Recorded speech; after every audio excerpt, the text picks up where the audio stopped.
Well, that sucks. This device is no good.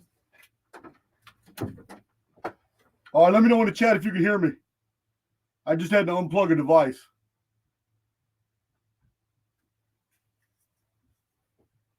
Let me know if you can hear me in the chat. Sound is good. Excellent. Thank you. You might hear a little bit of echo in here because stripping down this entire studio, this is about $120. And it's a piece of crap. This is a product review. I don't even know what it's called. Here it is. Here it is right here. Little wee woo. Specifically designed to interface multiple devices. And one of them is Ethernet. Right there on the end, Ethernet. Which, for some reason, if you connect Ethernet to it, it overheats fast. Just totally kicked me out of my own video. Yeah, this is no good. So I'm back on Wi-Fi, which I don't really like to use Wi-Fi unless I'm traveling. All right. So you might hear a little bit of echo because I'm in the middle of stripping down the studio, and I was supposed to have a building delivered today. I already bought a building like 3 weeks ago. It's just been this bad weather. Texas has this amazingly terrible weather. And every time they're about to deliver this building, we get hit with a storm. And they won't deliver the buildings. They got a laser level. They level it all out.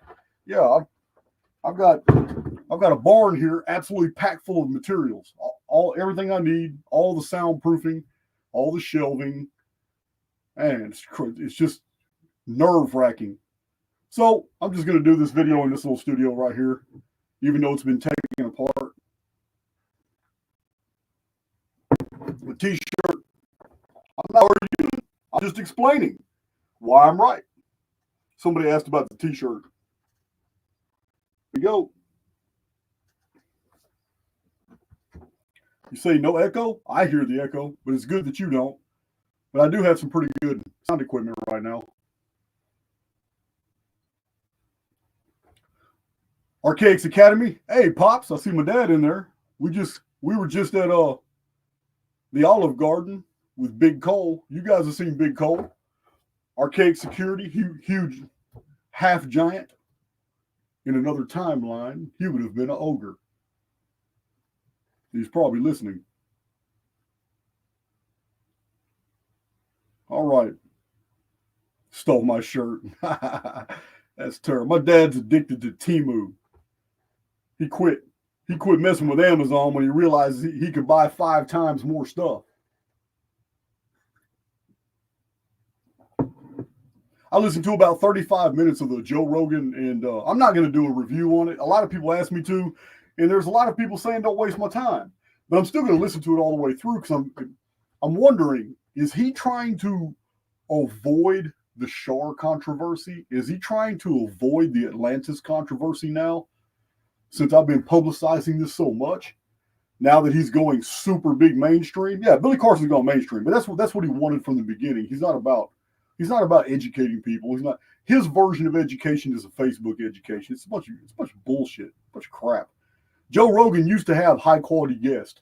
Joe Rogan used to be about something. Joe Rogan has gone to the dark side. Yeah, not impressed with the last string of guests at all. At all.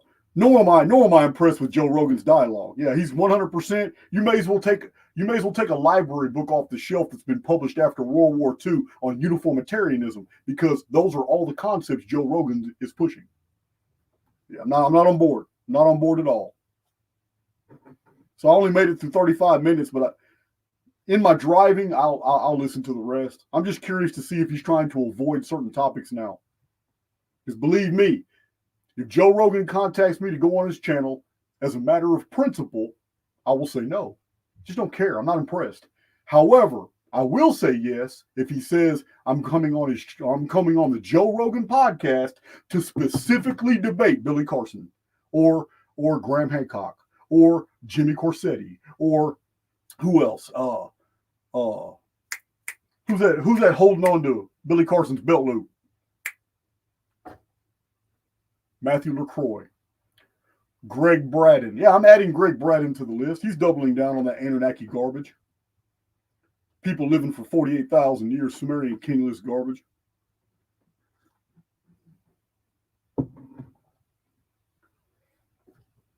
Got over 1,000 people in the chat. AIX Hex Builder. I've been super busy with all kinds of things. I have not forgot you, man. I have not forgot you. Archaics Academy. Archaics Academy lessons. Listen, guys, it's not going to be overwhelming. Archaics videos can be overwhelming. I'm trying to pack in a tremendous amount of information into something that is digestible as a video, because most people are audible learners.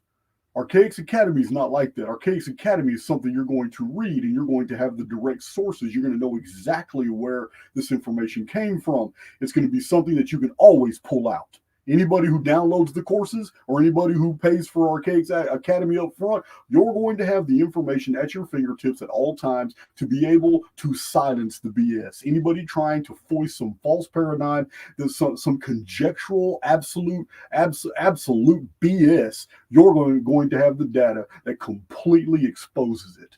That's what Archaics Academy is about. It is about empowerment of the researcher, and every single download is packed with recommended reading and PDFs, actual PDFs that support the material of the lesson. Every course is also has at the bottom a bullet point summary of the salient points that are being presented in that course. You don't have to memorize all that stuff. A lot of it's tangential. A lot of it's very interesting. Sometimes it goes deep into anthropology, archaeology, what different schools of study say. But the takeaways, the only thing that you will ever be tested for in Archaics Academy is in the bullet points at the bottom. So you can cheat yourself, and you can memorize bullet points and stuff, and you can flow right through the academy, and you did it to yourself. There's a lot of people like that, and that's okay. Or you can value your education, and you can actually absorb each individual course and keep those courses on your computer or on a thumb drive somewhere, so you'll always have access to them. You'll always be able to share the material, and then you'll get your certificate, and you'll get your coin, the Archaics Master's or Bachelor's coin, and you'll also get accredited on my website. You will be named as somebody who is an authoritarian on Archaics concepts, because you've either gotten the Bachelor's or you went all the way and got the Master's. It's up to you what you do. In everything in life, you're going to get from it what you put into it. I'm not in control of that. You are. But Archaics Academy is specifically designed to excise all the BS and leave. You know how we do it in Archaics. We remove everything that doesn't fit until we see the truth. That's what we do. That's what the Academy is about. So, I haven't updated the website. I haven't done a lot of those things. I've been so busy. You guys know. I've been busy with studio stuff. I've been busy with property stuff, trying to schedule. I've been busy with legal stuff. I've been busy with benefactors. I've been talking to different people that, trying to take our case to the next level. Guys, I'm going to tell you now, man, it's not money. It's not money. We're looking for ideas. We're looking for innovative ways to reach out a wider demographic, more people, more quality people. Archaics is about the intelligent. We don't care about the masses. We already know where the masses stand. We already understand the concepts of dungeon programming. We already know about ABC and CBS and BBC and CNN. We already know about the political duality and how it's all BS. We already know that everybody in politics is a puppet. Everybody has sold out. There are no more good guys. We understand this. We understand this because we watch it every day. This circus on mainstream media. We watch it and we see it every day.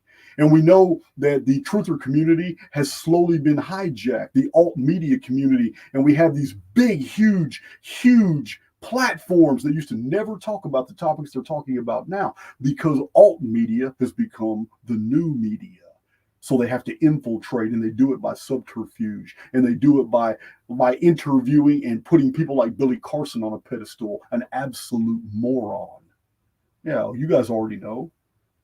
And if he doesn't like that designation, he's willing to debate me about it. But this is the world we live in. It's a clown show, but we don't have to participate. We don't.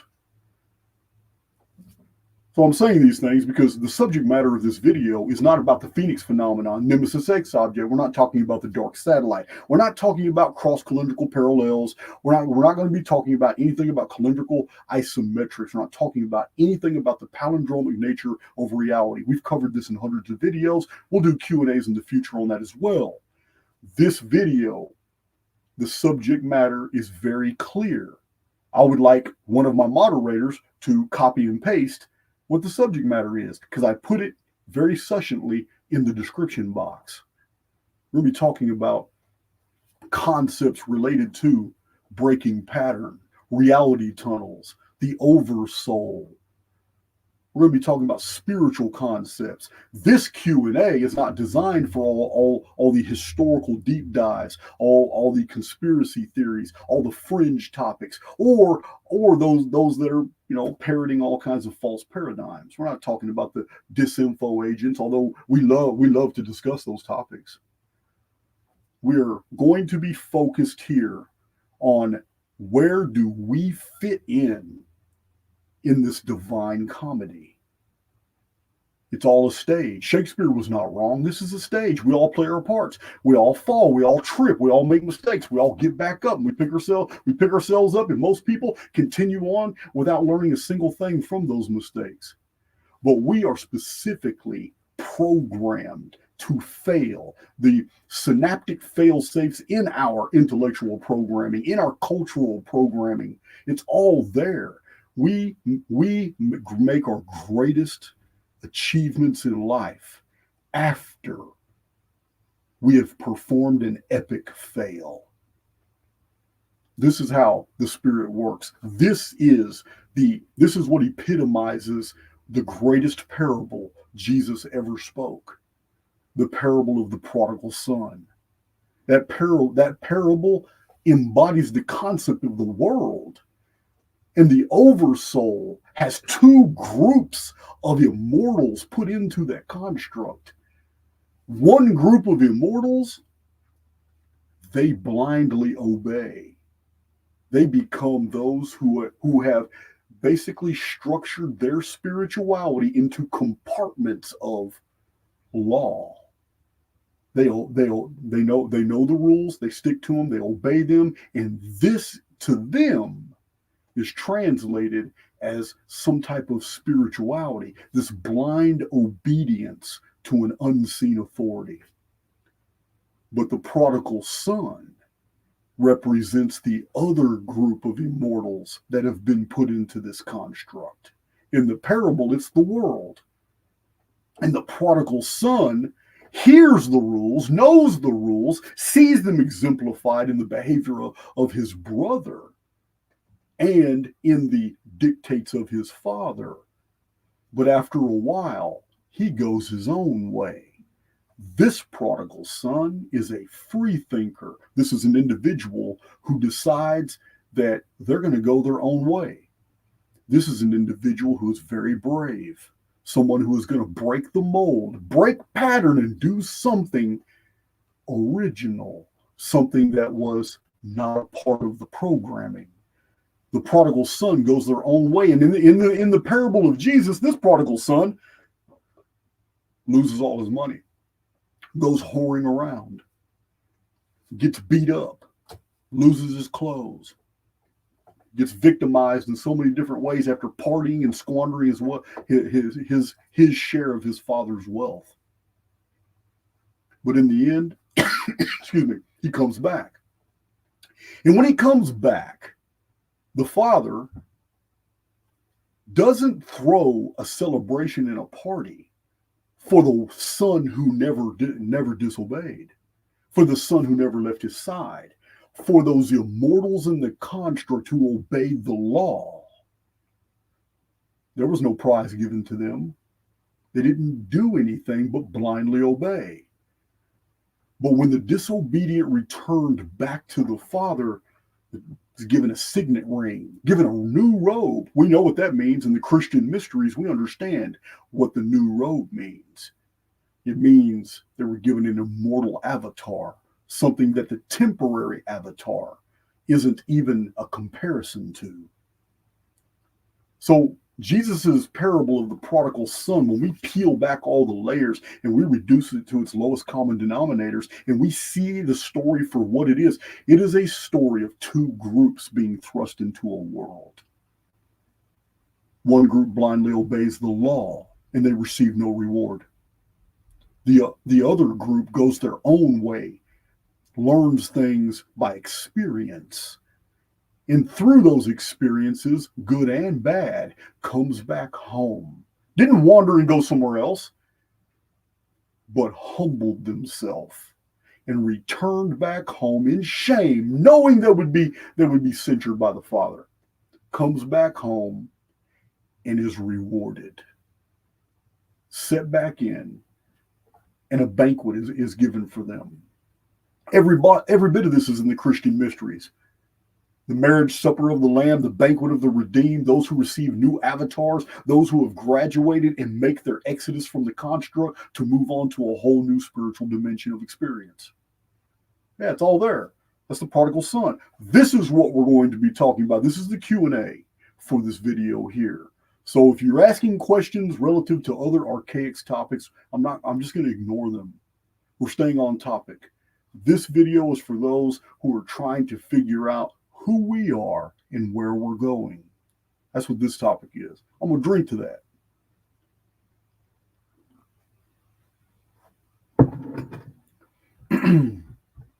All right. Oh, also, moderators, remind them every once in a while, if you're talking to each other, have at it. But if you're asking me a question, put it in all caps. All caps. That's for the live chat. You ain't got to do that. After the video's over, in the comment section, if you use all caps, it just looks like you're yelling at somebody. But right here, that's how we do it. Thank you, Sunshine. It's all caps.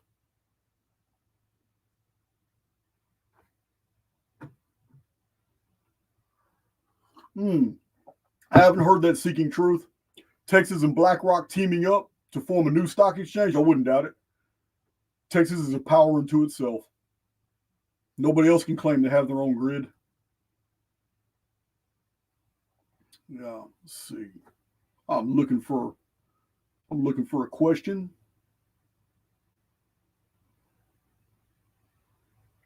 So yeah, today's the 5th.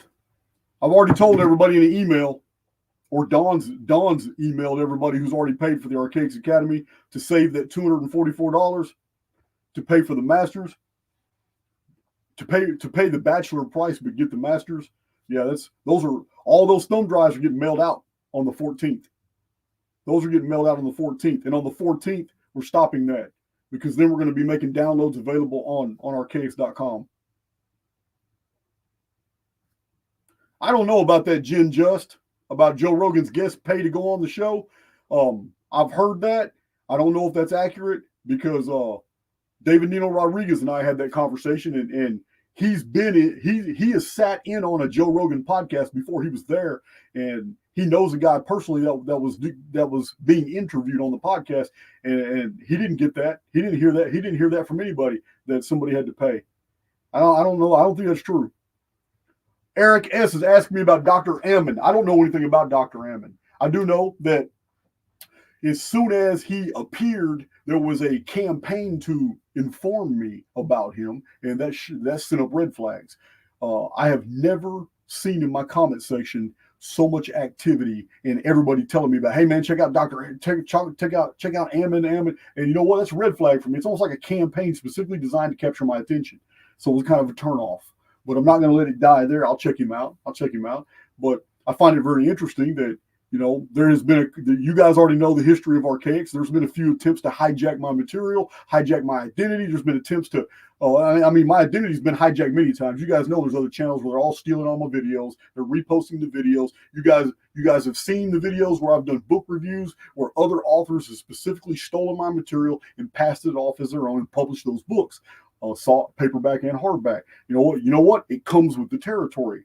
But also, I've also drawn attention to you guys that it seems to be with the amazing and rapid success of Archaics, it seems to be that I have created some type of mold or template. There are AI channels now that are showing bald head guys with glasses just like this, a deep voice, tattoos up here. I've been seeing them. I've never seen these channels before, but all of a sudden they got 30,000, 40,000 views per video. AI channels. Even the guy looks like he's an AI. He's talking about some real remedial things, but he's talking about simulation theory and mixing Neville Goddard stuff. Yeah, I couldn't believe it when I saw it. I was like, wow, what do they do? Is that a cartoon version of me? Couldn't believe it when I seen it. And now this guy here, okay, bald head, wears glasses. He's got a deep country voice. What is this? So yeah, Dr. Ammon set up red flags with me. Does it make him suspicious? You know, on the surface, I'm a little put off because of subject matter. Not that he vaguely looks like me and he's bald-headed and wears glasses, got a deep voice, and he sounds countrified like I do, but also his subject matter. All of a sudden, this man shows up with almost zero history whatsoever, and he is being touted as an authority on translating all these original texts. Well, this is something that Archaics has brought to the table. I'm not saying I'm the first to claim it, but I've laid a lot of evidence to support my claims that the original scriptures were never in Hebrew. They were never in Aramaic. The original New Testament writings were all in Greek. I went even further, and I've shown evidence on my channel that the original Old Testament writings were also in Greek, written at the Alexandrian Library. And this is why Jesus and the apostles never quoted from any other scriptures but the Greek text. So yeah, that's pretty damning, guys. It's pretty condemning. So the Greek Septuagint version of the Old Testament is the only version that Jesus and the apostles in the New Testament writers quoted. Yeah, think about that for a minute. So now we got this guy Ammon that shows up. Cool. I'm not saying there's anything wrong with him. I'm saying that initially a bunch of little things kind of got me cautious, so I'm going to approach with care. I will check him out. I will go look at his videos. But the man just suddenly appeared strong with an army of informants that are all trying to get my attention. And all the parallels between he and I kind of shocked me, but we do live in the simulacrum. So, you know what? Maybe I need to look into him. But some of the things that he said, I don't know of any ancient Greek texts that say that. I mean, I used to be, in my earlier videos, I told you guys I was a student of Spiros Hyades. And what I mean by that is I tried to commit his commentaries to memory. I had a Hebrew Greek key study Bible, interlinear. I went through it like a fine-tooth comb. It was my main Bible for a while until I fell in love with the commentaries of Finis Jennings Dake. And I read the Dake Bible, then the Wakefield Bible, and then the Moffat version. Most people don't even know about that one. Very curious translation of the Bible, the Moffat version, 1800s. So, yeah, I've had different types of translations. I kind of always go back to my default, which is the King James. But I understand the King James is riddled with all kinds of Freemasonic and Rosicrucian, little nuances in there that were specifically put in there in the Bacon era. I get that. But it doesn't mean it doesn't come from much older texts. So this guy, I'm going to look into him. I just don't know anything about him. I haven't watched his videos or his presentations, but I got some reservations because of what people are claiming he's saying some of those early Greek texts say. And I've never heard that from Gerald Massey. Never heard that from Robert Graves. Yeah, I've never heard that from the greats, the translators of 120, 100, 110 a century ago.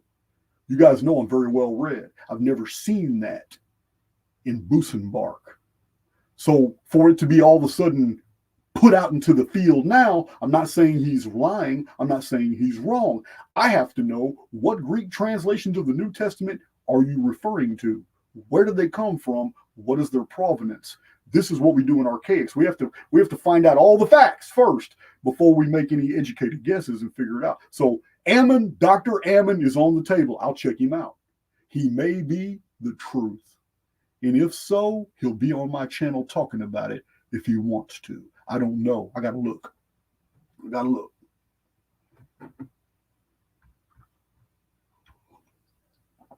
All right. Let's see. Ricky Maru. Okay. I'm so far behind in the chat, but I don't want to miss any questions. So I'm just looking for caps. Pamela Swan, thank you. Get your tickets. Let's see. Okay, that's the Eric S. question. What do you think about Dr. Ammon? We'll find out. We will find out. Yeah. Nino was still talking to 107. Yeah. I still like him. He's still a Texas bud. He's looking for the truth. I think when it comes down to it and when it becomes painfully obvious, I'm pretty sure Nino's going to call 107 out and say, hey, man, you know what, man? You've been on my channel for a long time telling me all this, stringing me along. You know what? All these other guys are talking about you're a part of the Patriot pacification program. You're a part of those who are trying to say that you know, all these great things are going to happen, man, and you know, things are under control, when actually the United States has literally been taken over. And the whole Biden administration was specifically designed to fleece the American taxpayer through 3 amazingly corrupt stimulus bills, and then jack the American people for $8.8 billion in military hardware that was left in Afghanistan. That's the Biden administration's. That's what the Biden administration is going to be famous for. The fleecing of America. And of course, we already know the historical routines. We already understand how the calendrics can be studied to see the patterns. That this always happens right before a major epic international conflict. This is what happens. Yeah. This is what caused the Great Depression. The Great Depression wasn't something that just happened because the economies collapsed. The economies collapsed because the international banks sent all the money to Germany so they could build up their war machine, so Germany could instigate World War II, so Germany could take the fall. It was all planned. The Massini Pike Plan. We've talked about that. Not the subject of this video.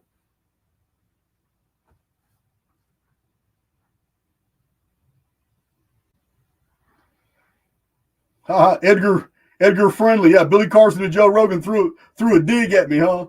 Saying that mindset is archaic. That's good. Yeah, both of those guys together don't make a man, so I'm not even worried about it. I'll debate Joe Rogan. He gets his feelings hurt about it.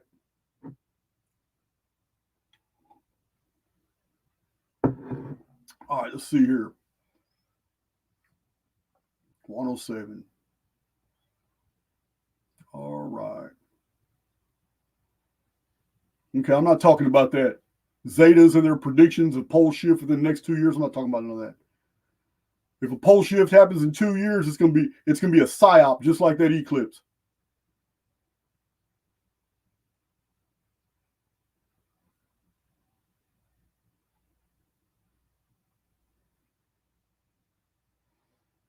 Yeah, Don, maybe it is good. Maybe it's a good idea for you to email me the questions. Because I'm not seeing any questions here. This is supposed to be an advanced archaics on all these topics. Or maybe I've done too many videos on these topics already.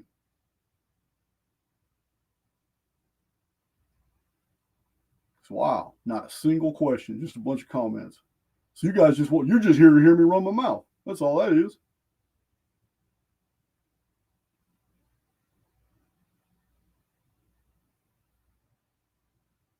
Archaics billboard sign. I got the Death Star back here. You see it?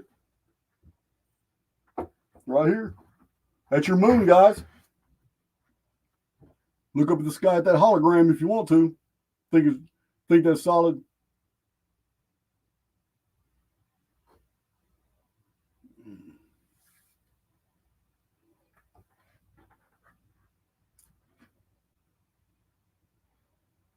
Layla Bloom, Jason, what do you mean by the cornerstone they rejected? Does it have anything to do with the Temple of the Phoenix? All right, the return of the chief cornerstone, the stone the builders rejected, the stone uncut by human hands. This is a part of Christian eschatology. It is a part of the Christian mysteries. It refers to the identity of one who is in command of the timeline of the construct, who had a role in the ancient past, who is going to return to complete that role. The role was incomplete. And in order to complete that role, that individual needs to have a sufficient body of participants inside the construct that have matured spiritually enough to actually participate in an event that inside the construct translates to us as an Exodus event. This is one of the principal messages of the Old Testament. It is about Exodus. It is about a body of individuals that have been oppressed. This body of individuals possesses divine information, and they have been made to pass through the fires of affliction. This body of individuals is going to live through all these time periods to a period in the future when they will be equal participants in their own deliverance. The chief cornerstone is not coming to exhibit power to save anyone. The chief cornerstone is a personage, an identity, maybe a programmed protocol. It is something that is going to come only when there is enough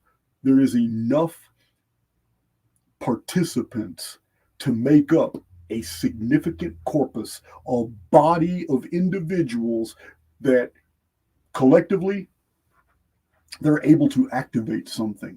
And that may not be something in the material world, but the Hermeticists and those in the alchemical treatises, they understood this concept. They understood the Christian mysteries and what it was talking about. The stone uncut by human hands that was going to come in the last days and completely put an end to all human kingdoms, which were represented by gold, silver, brass, iron, and iron mixed with miry clay. This is the actual statue of Nebuchadnezzar when King Nebuchadnezzar II of Babylon in 585 BC had this amazing dream that was translated by Daniel according to the Old Testament narrative. And Daniel translated and told him, man, you're the head of gold. You are Babylon. And he was told through all this, when the 10 toes of iron mixed with miry clay have extended to the end of their periods of rulership, these 10 being the 10 European nations that came out of the Roman provincial system. Rome was iron. Miry clay were those provinces that were attached to that. This isn't my interpretation only. Niccolo Machiavelli, who wrote The Prince, had the same interpretation, and so did many other Christian eschatologists going back to Isaac Newton. Yeah, this is something that's been published over and over and over and over in so many different biblical books, treatises, famous sermons, and Bible commentaries. The chief cornerstone is the stone that comes from heaven and crashes into the bottom of the statue and shatters all the socio-political systems of men and starts a whole new system of government called the Stone Kingdom. The Great Pyramid in Egypt is the lithic prophecy that embodies the concept of the men. Men in ancient Egyptian means stone, but it also means soul. Every single stone is a soul of the redeemed. Those who make up the body of the pyramid and finish the actual body of the pyramid, these are the ones that pass through the living gate in the Shepherd of Hermas text. It's the Shepherd of Hermas text, which used to be a part of the Corpus Hermeticum, but it was hijacked by Christianity and it became a part of the Christian canon. Shepherd of Hermas text is very mysterious, but it shows the Godhead here building the pyramid and choosing which souls became stones in that structure.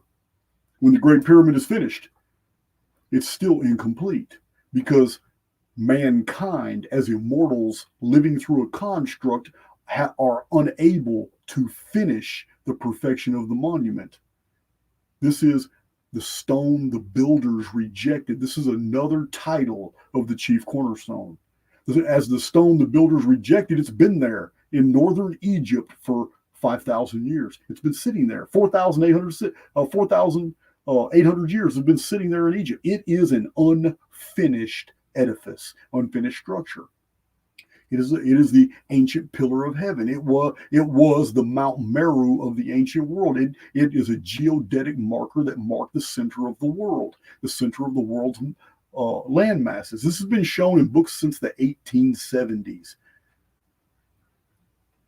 These are the deep mysteries of Charles Piazzi Smith and engineer David Davidson. These men showed these mysteries and showed the alignments and all the geodetic markers and everything that makes this pillar. Because remember, it wasn't called pyramid until the days of the Greeks. In the most ancient records, that was the pillars of heaven. There was two of them, but only one of them was the Great Pyramid. Only one of them was the one, and it was unfinished. And the stone the builders rejected is the one who designed the structure, but he designed it in order for it to survive cataclysms until the last days. As we've shown in these, remember, I've already done the Book of Enoch. I've already done the Book of Enoch breakdown, and now I'm going even deeper with the Book of the Secrets of Enoch, which is totally different. I haven't forgot this, guys. It's still on the table. I'm still reading it. I mean, I've already read it several times, but I'm still reading it for this purpose now to break it down in a video. But this is the subject matter. This is what Enoch was, the architect, anciently called Canach. Also in the Sumerian records, he was referred to as Enki. It's all the same individual. Son of Jared, which just means to descend. Descend what? Mount Ardon. Not from space, not aliens, no galactic warships, no capital ships and frigates suddenly appeared in the sky and dropped Anunnaki. This is not the Facebook educated Billy Carson version of history. That's all BS. It didn't happen that way. They descended from underground. Remember, in the Sumerian records, the gods came from the deep. They came from the Apsu, not space. They came from the underground, and the underground had gates. And there are several epics from the Sumerian and Akkadian treasuries that tell of times when different Anuna had to go on missions. Where'd they go? They went through the gates of the hells. Where were the hells? The far west in the ancient by the ancient Greek times. What was it called? Tartaros. When you break down Tartaros into its primal roots, it literally means far, far west. Tartaros. So the far west. So we have all these ideas that have been embellished and they've gone far beyond what their original spiritual meanings were. But that structure had a spiritual meaning, and it concerns Exodus. The Exodus cannot happen until the stone the builders rejected becomes the head of the corner. That's never happened. It's never happened. Right now, 144,000 white limestone casing blocks have been removed from the pyramids. We know because the city of Cairo's there, made of the rubble, the roads, the ballast for ships, all under the streets, all this stuff. We already know that Muslims in the 13th, 14th, and 15th century stripped those monuments after earthquakes destroyed the facade in 1301, 1302, and 1303. More earthquakes occurred in 1355. And it totally destroyed the exterior facade. But we know that facade was there, not just because Herodotus of Halicarnassus said that the Great Pyramid was solid white and unclimbable because you couldn't even get your fingers into the joints. Not just because Strabo said that it was like a white mountain let down from heaven that appeared in the desert without an architect. Not because Diodorus Siculus or Ammianus Marcellinus wrote about the Great Pyramid and its marvels and how it was white and it was just sitting there as a great mountain of God, a total mystery in the ancient world with no clue whatsoever as to who built it. All these writers were correct, but they didn't know. They didn't know anything about the structure other than the top was never finished. Why? Because the stone the builders rejected had never been placed there. It wasn't time to go. In all the traditions about the Great Pyramid, we find out that it was built for a very specific event in the far distant future. What did Enoch say? Enoch was an architect. He was a mathematician. He designed a architectural structure. He received the divine instructions from the Oversoul, and he passed them on to the Sethite architects, and they built a structure at a place called Akuzan. What happened at Akuzan? Everybody watched Enoch disappear into the sky. Gone. Why is that interesting? because this is where the oldest Egyptian fragments pick up. Because right there in northern Egypt was the ladder of Set. Not the ladder of the Sethites, but it's the same thing. The ladder of Set. Ladder of Set was very interesting because in order to escape this world, an individual had to find the divine mountain. From the divine mountain, which was guarded by a terrible guardian. What's the terrible guardian? Anubis, guardian of the dead, the Sphinx, which is missing its head. The little head you see on it now is a joke. I got a whole video showing all the aerial photography and showing how the head of the Sphinx, you're being deceived. Yeah. It's real easy to deceive people from camera angles. And the camera angles that show the Sphinx head are all done very cleverly to make it look like it's kind of proportionate. But when you go from a distance and you look at the Sphinx and take pictures, you see that the head is tiny on this giant body. And it's because after the Cataclysm, the head was ripped off and it left a stump for a neck. But the width of the neck is just perfect to put the Sphinx in the headdress. And that's what you have. That's why it has a little pea brain, face and head, and headdress is small, but it's got this huge body. And I've shown the aerial pictures, the drone footage of the Sphinx that proves just that. So this terrible guardian, the souls of the dead, they had to go down. When they got down, they found a place called the Kingdom of Seeker. It is what Saqqara was named after in Egypt. This is the ancient traditions, the Egyptian Book of the Dead, the oldest ossuary text, the coffin text. They go into a lot of detail about the Kingdom of Seeker. And the dead would get lost forever in the Kingdom of Seeker unless they were noble. And the noble dead could make it to a place called the Gate of Rostal. And once they went through the Gate of Rostal, they were confronted by a deity. Not sure what the elements of that confrontation are, but those who were victorious were shot to their star. This is ancient Egyptian theology. Every bit of it involves the architecture going down underneath the Great Pyramid. Remember, to enter the Great Pyramid, you have to go down. And if you don't know where to look up, if you don't know where the hidden door is, you would have never known that there was an ascendant passage that took you through a grand gallery into an antechamber, into a king's chamber where there was a sarcophagus. And that sarcophagus is empty, and it's always been empty, and it's been there. It is literally a symbol that means that death does not have the power to contain. It's all here. The star shafts where the spirits would launch out. The ancient Egyptian belief system about the ladder of Set. Ladder means to go up. But the ladder of Set in the pyramid is all embodied in the architecture of the pyramid. The oldest belief systems that we have recorded concerning the Giza pyramid all confirm this in different frames of reference. So you're asking me about the Chief Cornerstone. The Chief Cornerstone is required to finish the monument of man, but it's required the history of the world for those individual souls to meet maturity, spiritual maturity. Once the soul meets that maturity, it's included into the monument of man. It is only during the Great Tribulation period that the monument is made complete. It's called the altar of God. This is what we find in Isaiah chapter 19 concerning the Great Pyramid. It does specifically say that it is a testimony, it is a pillar, it is an altar, it is a monument that God placed in the land of Egypt. It's referring to the Great Pyramid, Isaiah chapter 19, I think it's 18 and 19. Many pyramid researchers have quoted those verses. And it's really interesting as well. I told you guys the apothegm for the Great Pyramid was 612 feet. Well, that's 7,344 inches. 7,344 inches also represents the 7,344 years of the entire time, Archaics timeline.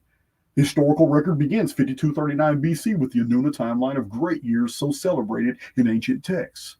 5239 BC starts 600 years plus 600 years plus 600 years plus 600 years plus 600 years. That's 3,000 years. That's the Great Flood, 2239 BC.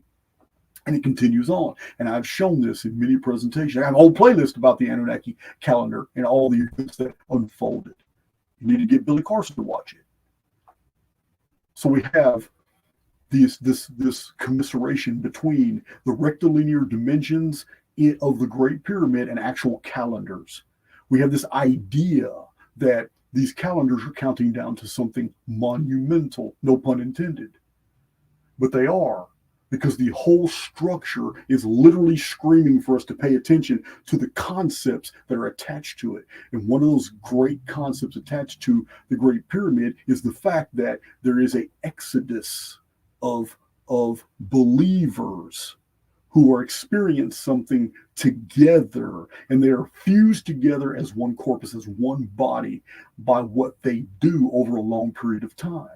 This is the language that's used in the Christian mysteries found in the book of Revelation as well, is when the book of Revelation is talking about things as the world being called Egypt. When it refers to the world being called Egypt and wicked, it is literally explaining to you things by what it's not saying.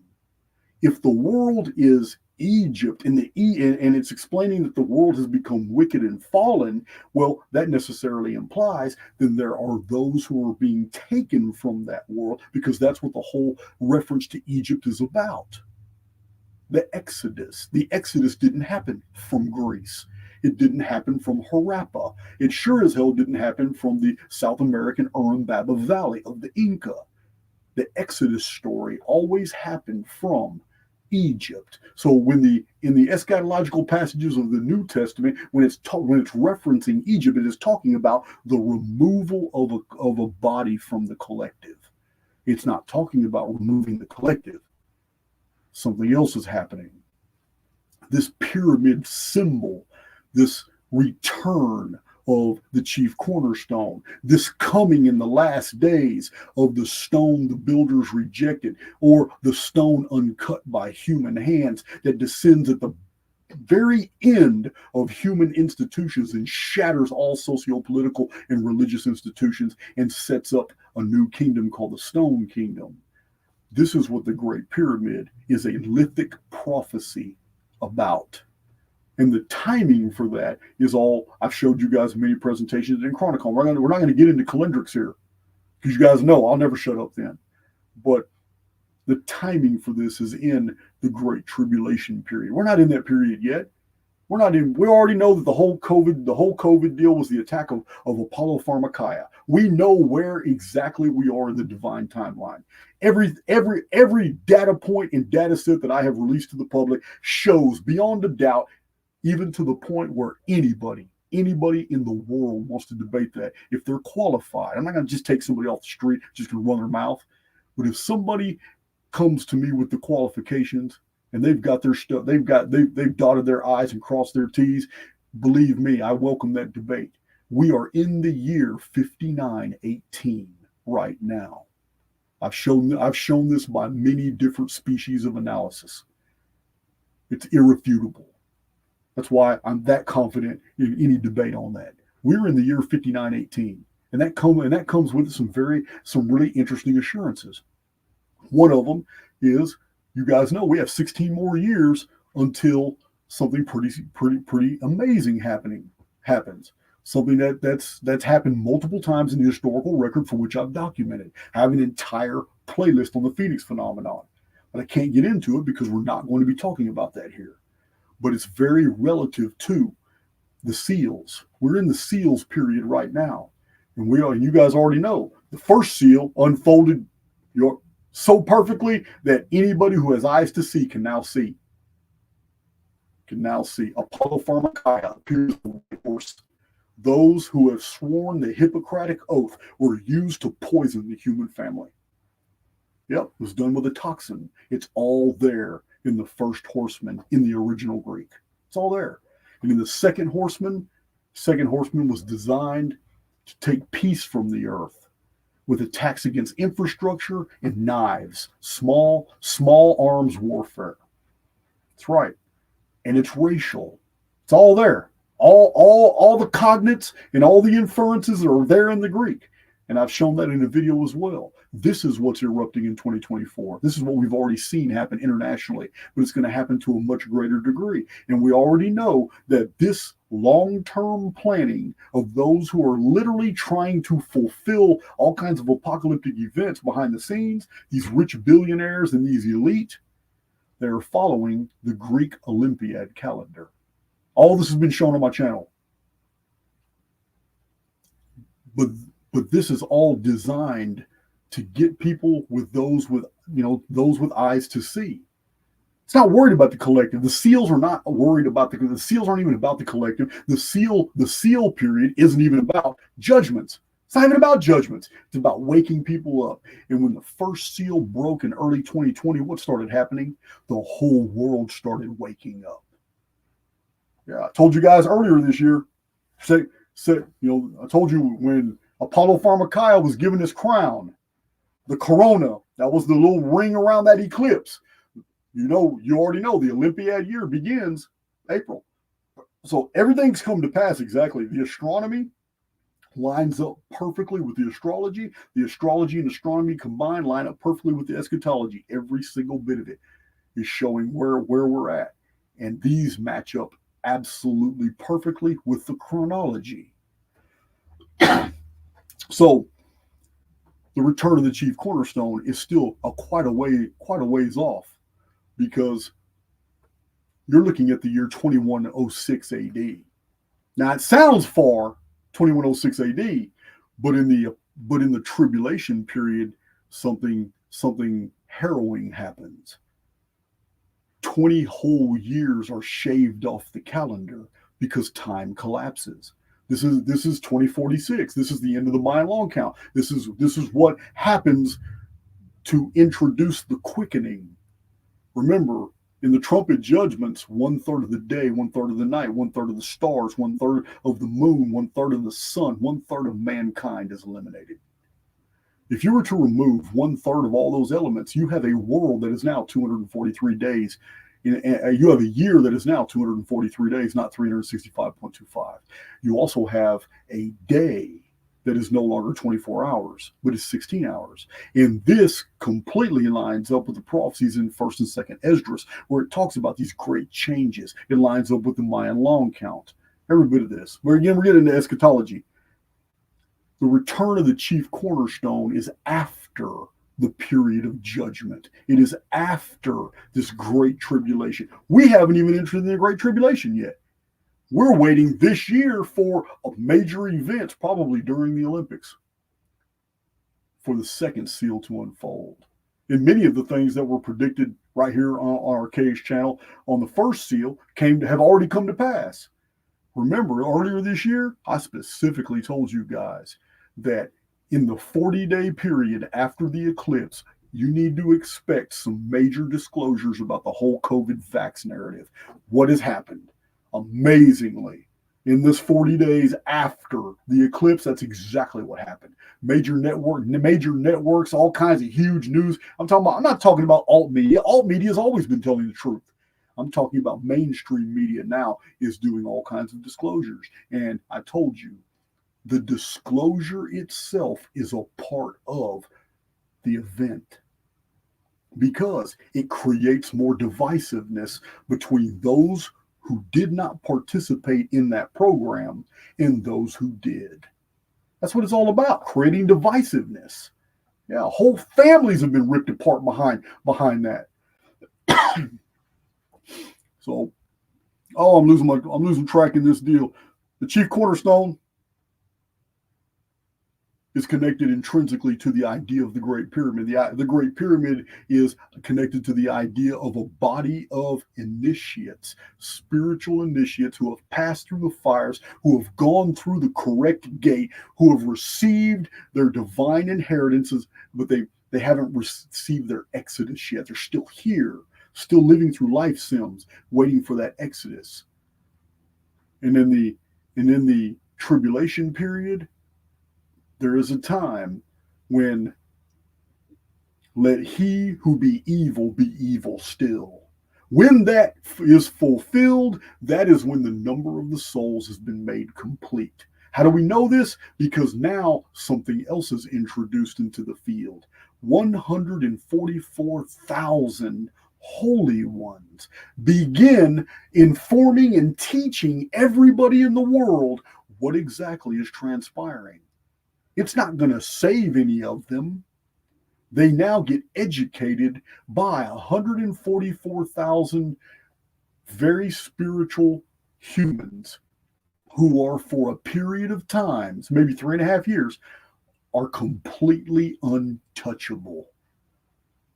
These are like 144,000 international ministers who are basically telling everybody, look, this is the year you're in. This is what's going on. Chief Cornerstone's coming back here. This is the decision you've made. You guys are going to be living more life stems. You're not going to be participating in the Exodus. The number of the souls is made complete. They're going to be teaching everybody the truth. This is what's in the book of Revelation. Why is that number significant? 144,000? French mathematicians confirmed it all the way up till today in the 1990s by engineers. No, for a fact that the number of casing blocks that were white that covered the Great Pyramid was 144,000 precisely. How do we know this? Because there's still 4 of them in situ at the base of the monument, and I've showed pictures of those on my channel. And it's very easy to take those 4 and extrapolate how many more would be required to dress the pyramid. And the pyramid was dressed 700 years ago, before the earthquakes shattered the whole facade, and Muslim engineers came in and just broke it all into pieces, rolled it. That's why the pyramid looks the way it does today. It's been heavily damaged. But it wasn't that way when all the ancient writers of the ancient world were describing it. So the Great Pyramid is a symbol of those that the grand architect of the construct will be removing from the field. It's called the Exodus event.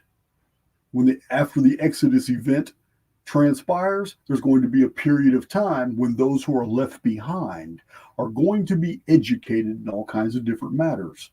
There'll be a period of peace. Then there's going to be a systemic reset. You guys already know about it. 2178, the immortal number, the number that will not collapse. 2178 is precisely on the Phoenix timeline, 138 years after the 2040 appearance of the Phoenix, the breaking of the 6th seal. The sun turns black, the moon turns red, rocks fall from the sky, and the kings and the rulers of the world are the ones hiding. And remember, this is all explained in my prior presentations. There's a reason why in 1972, 73, and 74, Congress approved multiple billions of dollars set aside for what? Building underground facilities. And this is what the military-industrial complex has been doing for 30, 40 years. Yeah, those big old giant thermite drill mechanisms that tunnel right through solid rock. Yeah, guys. It's just like Trump's bogus Space Force. Has nothing to do with space. They're talking about internet space. Just like the Air Force. That has anything in its space. They don't have anything in space.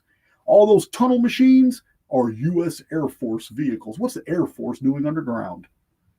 I've already explained that in my prior presentations. Remember, everybody's trying to get you to look up when really everything's going on underneath us. This is why the Ancient Aliens franchise is pushed by mainstream, the History Channel. Yeah, guys, remember, alt media has become the new media. Spent too much time on that Chief Cornerstone deal. If you really want to know really in depth on the Christian mysteries and the meaning of the Chief Cornerstone and the Great Pyramid, my very first published book from 2006, my first publishing contract, I was in prison when that was published. My Book Tree of San Diego. That's the book you need to read. That's the book that covers every bit of this material.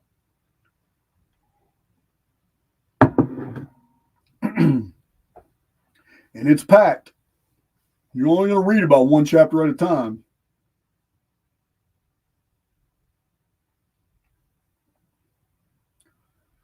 MMM 369 is the merging of reality tunnels based upon collective concepts and beliefs. Okay, first of all, the collective programming is fixed.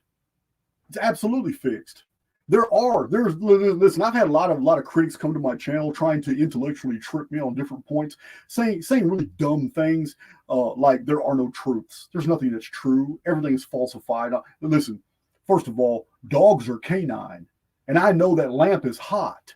And I know if I take a needle and I stab myself in the hand, I'm going to feel pain. I also know I'm going to draw blood.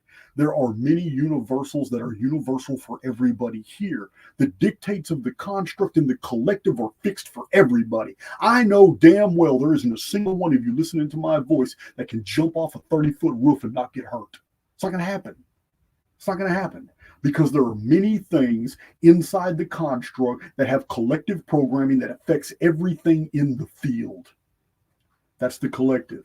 In that collective programming, there are niches of subroutines called dungeon programming. That dungeon programming is specifically designed to get you involved in something.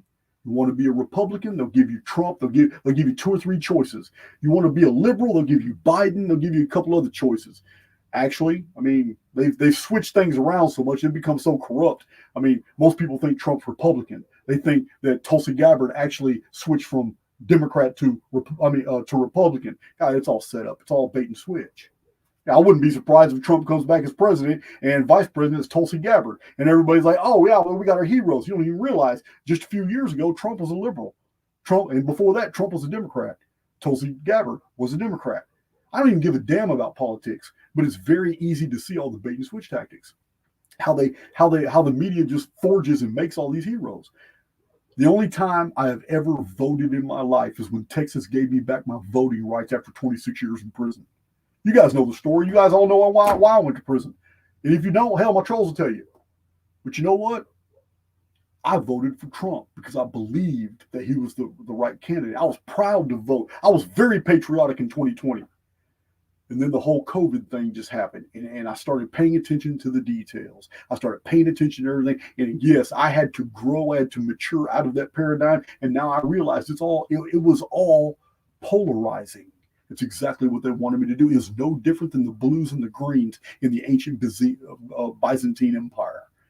2 political parties represented by the blues, represented by the greens. There's no difference. You can read about those if you want to read, early church histories. You want to read the time period of the Justinian and Theodora period. You can learn all about the blues and greens, the political factions. Everything is an exact duplicate of what's going on today. I no longer participate. I could care less about politics. Every single person in the political arena has already signed the contract before they're even allowed to be in the political arena, to even be an option to be elected. Yeah, they've already signed the contract.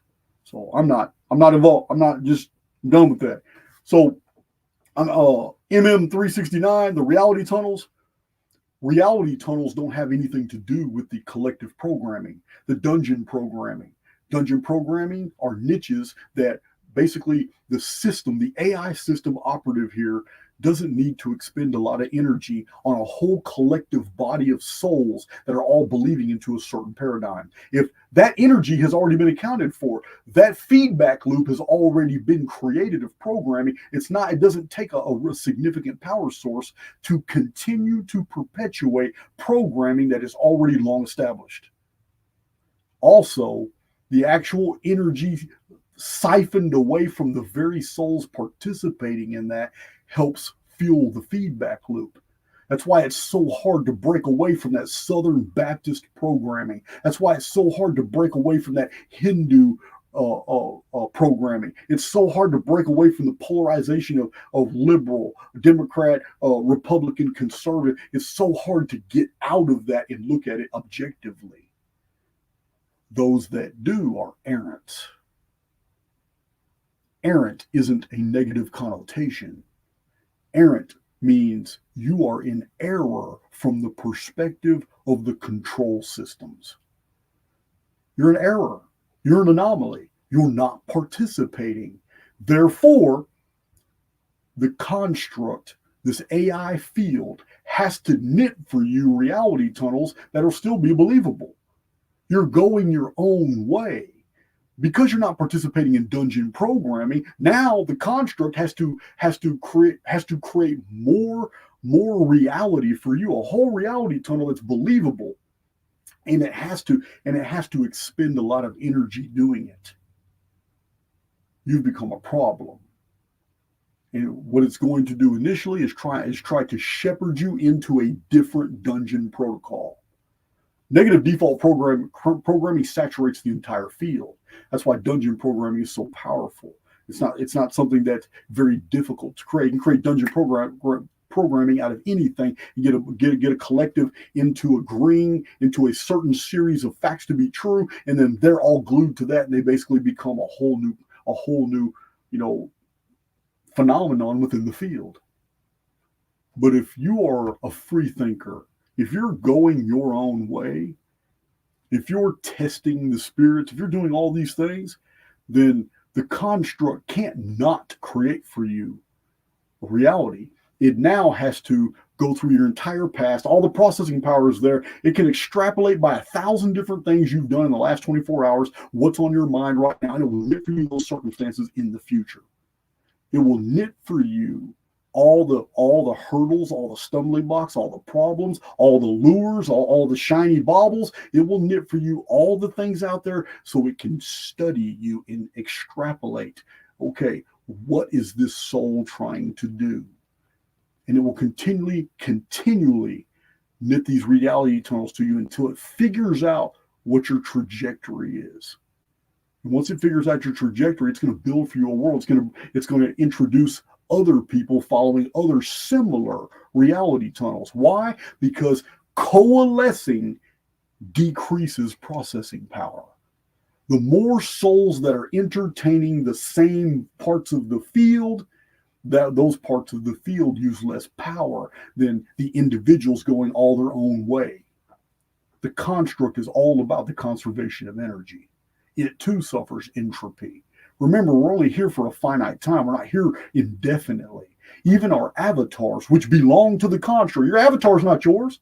That's why you're jacked into it through the central nervous system. You are jacked into this experience. This body is not Jason's. This body belongs to the construct.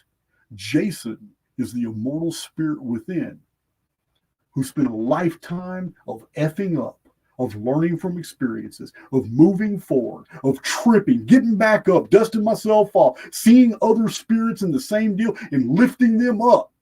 And then in turn, tripping again, and the very spirits that I had lifted up in the past now reach down and pull me from the pit. This is what this experience is about.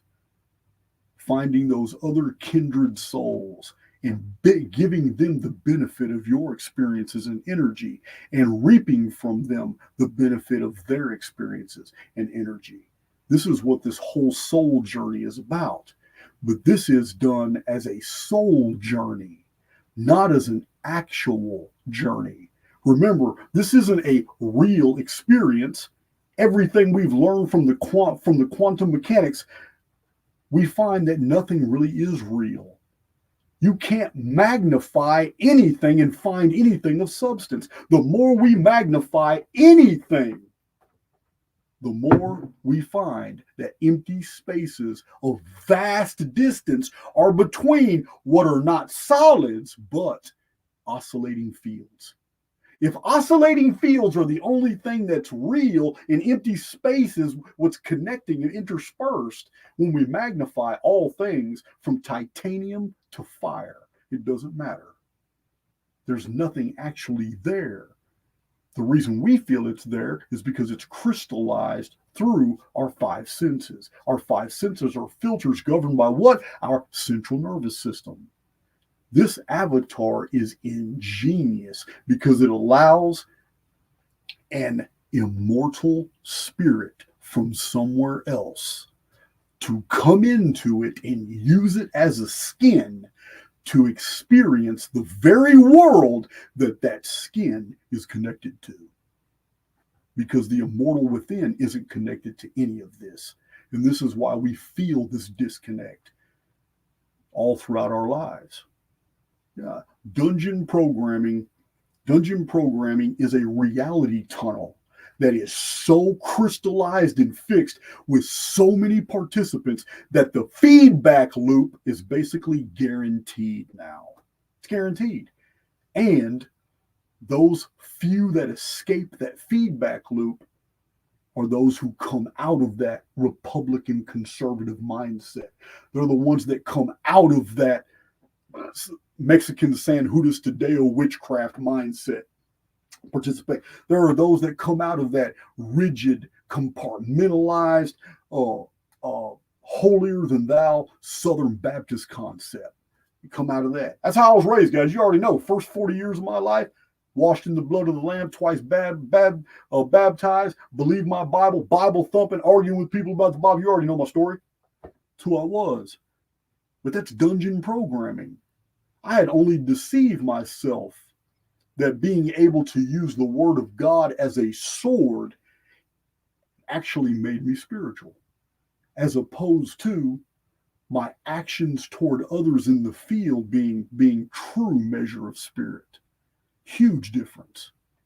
Huge difference. I now feel sorry for those I listen to who have the ability to preach, have the ability to just run. I have a really good memory too. I've demonstrated this multiple times. And I can quote Bible verse after Bible verse after Bible verse too, but now I feel empty, scraped out, and hollow because in the past, when I did that, it was for the wrong reasons.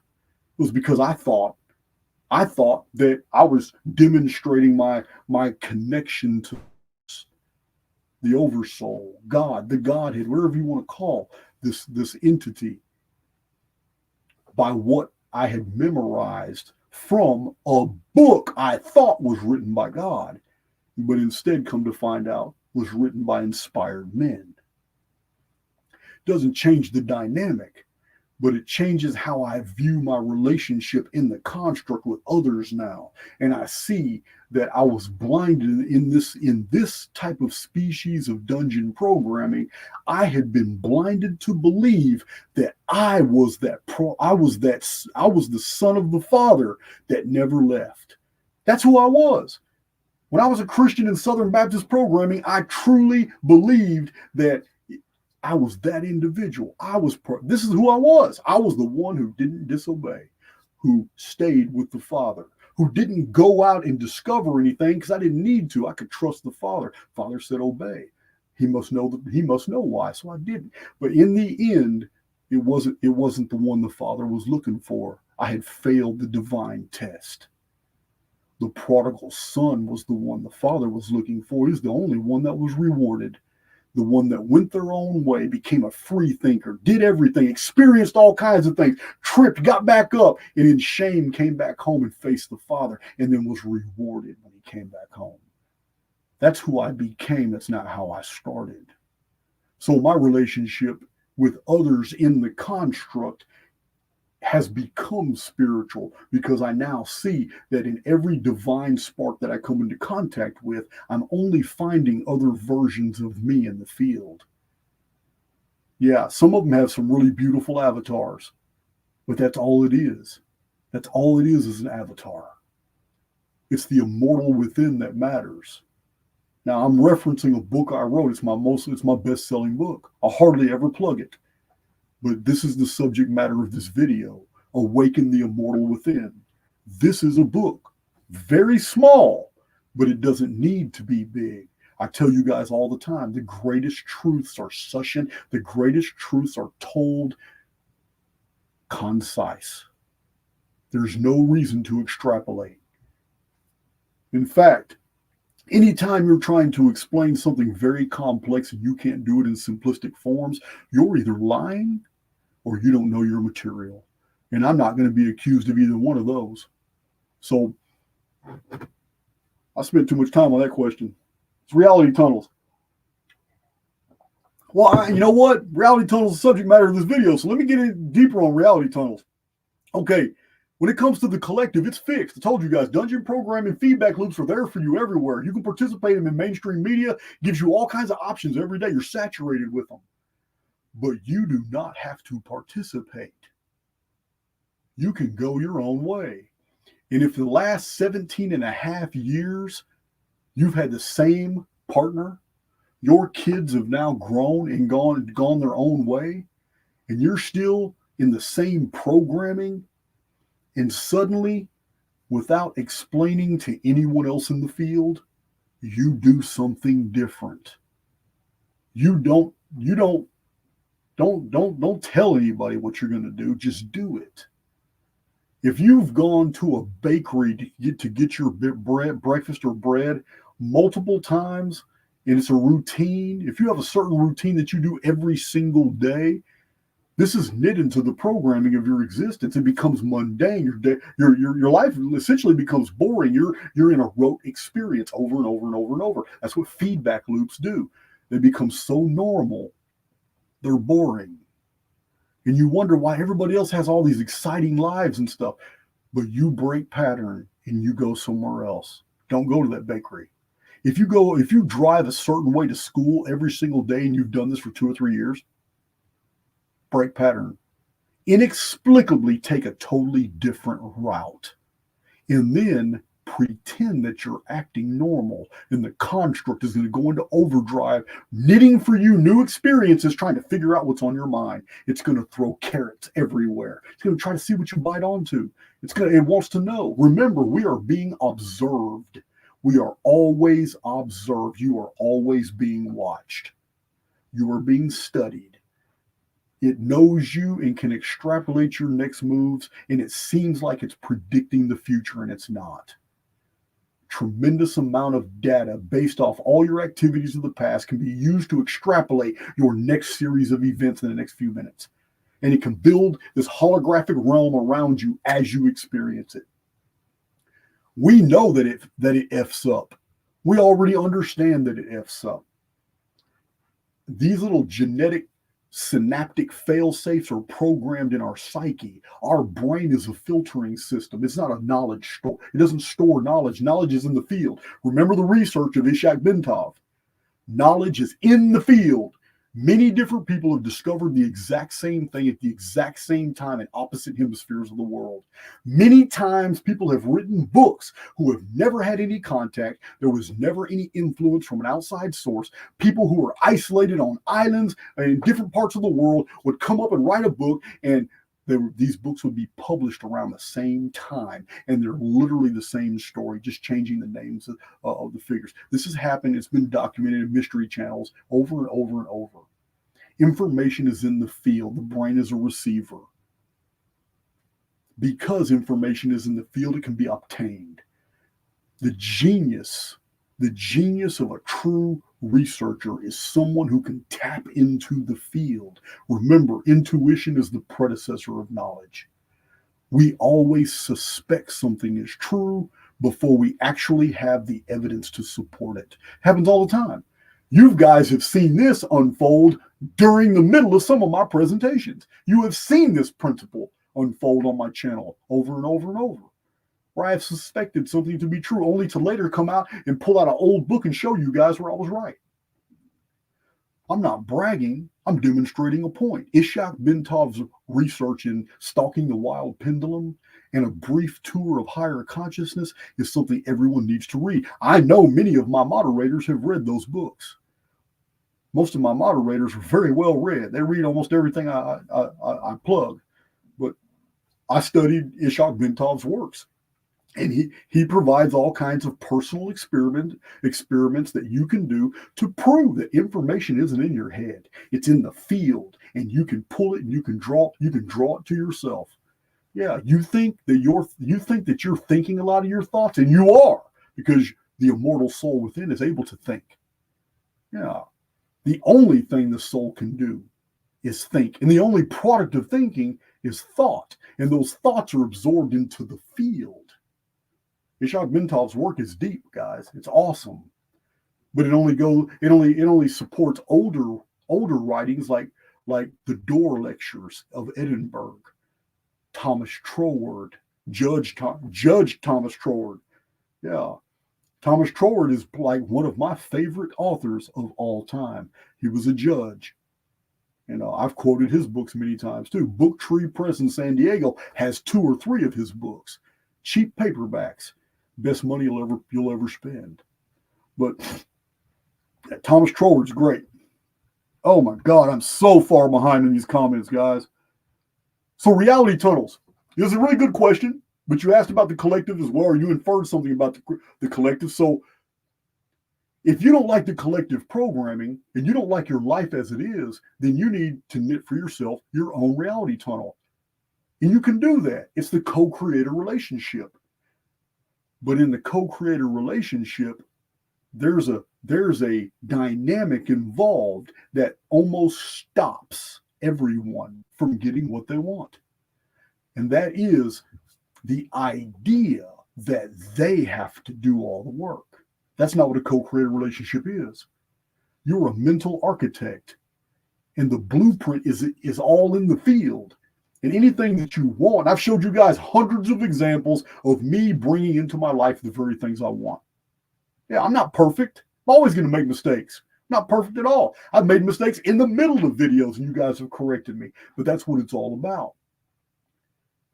Nobody wants to achieve perfection. There would be nothing else to live for.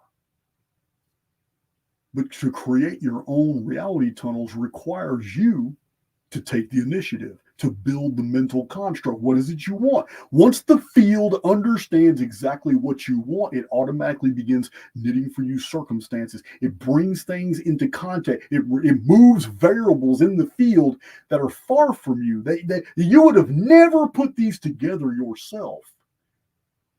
But that requires faith. It requires you to be the architect, because as soon as an architect actually thinks he has to do the work, he's no longer an architect. He's just a laborer. And once an architect becomes a laborer, his work will never get finished. And this is exactly how the field, the construct, and the co-creator relationship works. You're a mental architect. You come up with the design, you come up with the ideas, and then to give it energy, you must move your avatar in the direction of the thing that you want. And I've given you guys so many examples of how I did this in my life and almost got immediate results every time. I practice what I preach, guys. This is why my channel has exploded. Open disclosure, sharing every detail of my life, going through it so you can grow with me. Because I'm never going to be accused of duplicity. I'm not that guy. You want to create your own reality tunnels, then you need to envision a life very different from the one you're living now. If you're not liking your life right now, you need to envision what you want. But as soon as you envision any type of opposition, then the field has received multiple signals from you, and they cancel each other out.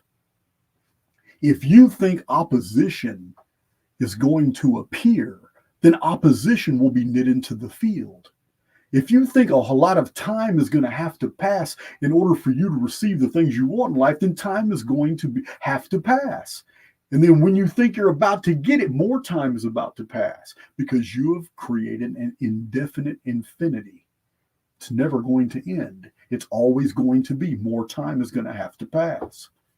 To create your own reality tunnels, you must mentally project what it is you want, and then your avatar must do something. It was only a couple of months ago I gave you the illustration of somebody wanting a new car. I don't know who it was, but somebody in the comment section was blowing the comment section up talking about it. It worked. I just gave you a simple illustration. If you don't like the vehicle you're in, then it's really simple. Imagine the vehicle you want. It's that simple to imagine anything. It doesn't require anything but to think. Imagine what you want and then go through the motion of moving in that direction. The illustration I gave was you don't have to go buy a car. No, you're imagining one. You want to go to a car lot and look at the very car that you want. Go look at it. Go talk to the salesman. Let him sell you the car. Let him go through everything, whatever. And then thank him very much and tell him you'll be back later, whatever. You have literally used your avatar to knit programming into the field that will be absorbed into the construct that will be reflected back as remember, many presentations on the divine mirror. You have to treat reality as a mirror. It will commiserate. That's all you have to do. You're the architect. You moved in the direction of what it is you want. Let the construct, the field itself, reciprocate. Now you have entered the co-creator relationship. And in the co-creator relationship, there's one more element that is required. And that is, you have to believe that you have done enough. Because any belief that you have not done enough is introduced into the field as a situation, creating the phenomenon of you having not done enough. Yeah, you didn't close a feedback loop. You kept it wide open. And new signals will always negate older signals. They'll cancel each other out. That's what you do. We do it all the time. I'm guilty of doing it all the time. Yeah, guys, you guys already know I'm guilty of doing the exact opposite of many of the things I have conveyed. And you know what? It comes back and bites me on the ass. And you guys learn about it, and I tell you. But this is how simple it is. The co-creator relationship requires you to understand that you have this power and how easy it is to use this power. And it's very simple for you to just start with simple things. If you think a car is a big deal, you have to understand we're not dealing with material objects. We are dealing with frequencies. We are dealing with different modes of spirit. That car is not really independent of your avatar. It's no big deal if the construct puts your avatar in that car. It's not a big deal. It doesn't care. We're dealing with a neutral field that has this base subroutine of negative default programming, just enough to make things go sour and negative when they're left alone, but not so much that an individual can't override them by attitude. Remember, change your attitude, you change your world. Reality tunnels are very interesting, but you're asking me a question that requires multiple videos that I've already provided those videos. I just wanted to sum this up for you that reality tunnels are real. I'm not the one that made that up. Reality tunnels are something that's been on the table for decades. People have been writing about this. But we live in a field of frequencies, and that requires coding and programming. When you understand that our actions are codified and they have all kinds of responses in the field, you will begin to understand just how powerful we are. Yeah. It doesn't. When we are blessed, it's because of things that we have introduced into the field. When we're living an absolutely static, boring life, it's because we're not introducing anything into the field. If you're not in a co-creator relationship, you're merely living in the reality tunnels of others. How many times have you felt like you were a passenger in somebody else's life? How many times have you been in the co-pilot seat while you felt somebody else in your life was doing all the flying? It's because you're static. You're not doing it. You're not in a co-creator relationship. The Oversoul is something that we are all connected to. Every single one of us is moored to source. Those of us who feel that tether, who know that, man, this is just an extension of the construct. This right here is a beautiful, beautiful robe that I was allowed to borrow in order to have this grand experience. Yeah, that's all it is. But what's deep within me, the search within, always leads to this tethering, moored to source. What is source? The Oversoul. What is the Oversoul? It is something that we cannot define. Why?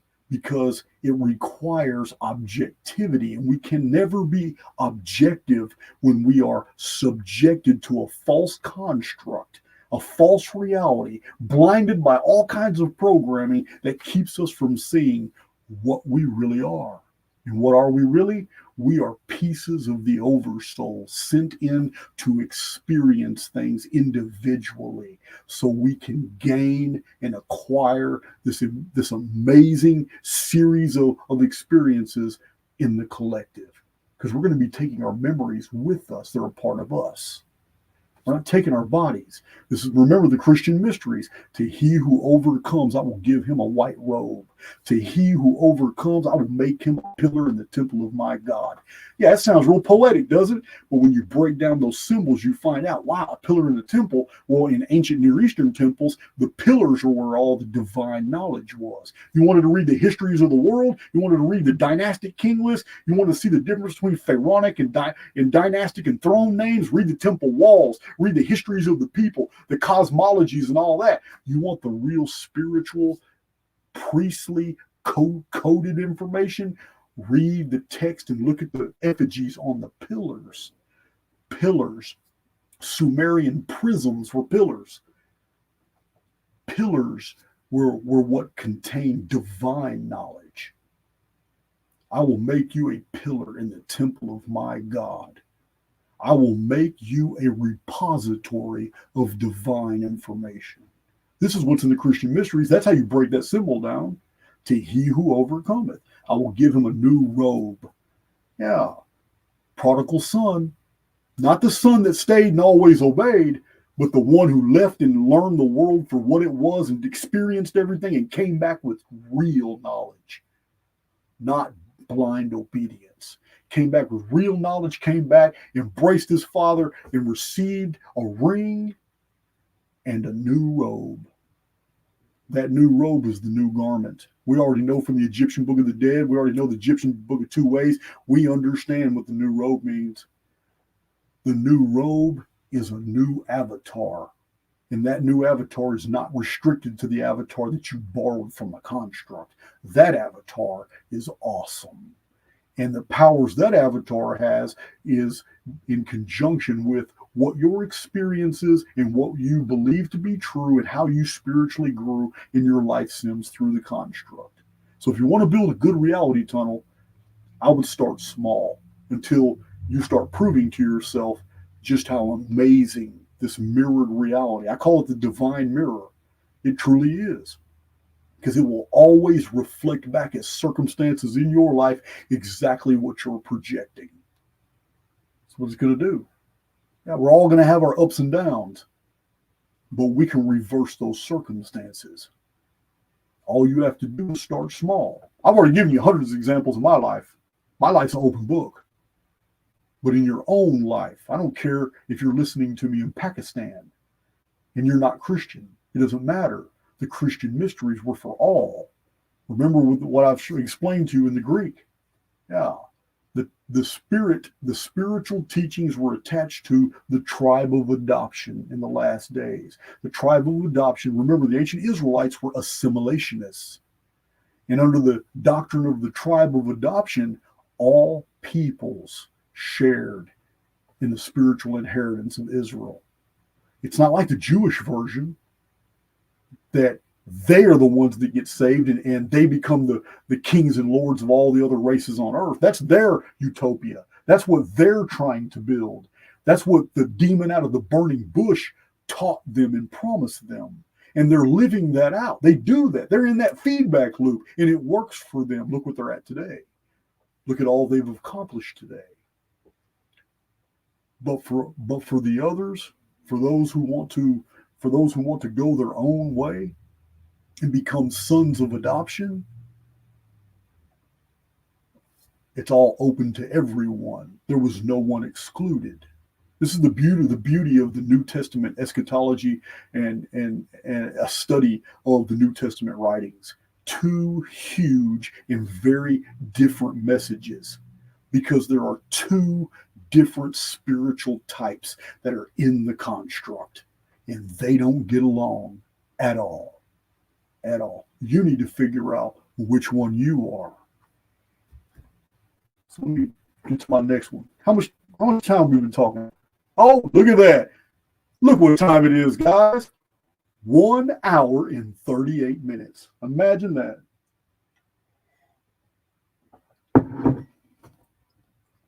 I'm not going to talk about Trevor James Constable today, although I have talked about him many times in the past. I will say this. He has passed away. His books are phenomenal. He has absolutely photographed things in the sky from that unique lens he created, ultraviolet lens, showing living things floating through the sky like amoebas that can condense into orbs and and create storms and all. You know what? Trevor James Constable is fascinating.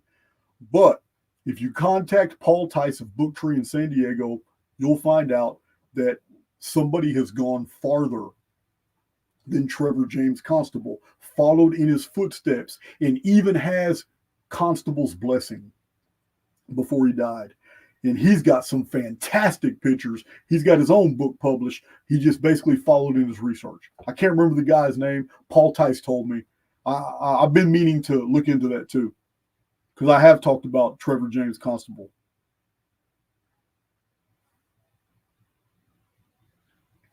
Meryl Gigi, how you doing? On topic. Will we see our puppy dogs on the other side? Man, why is it always...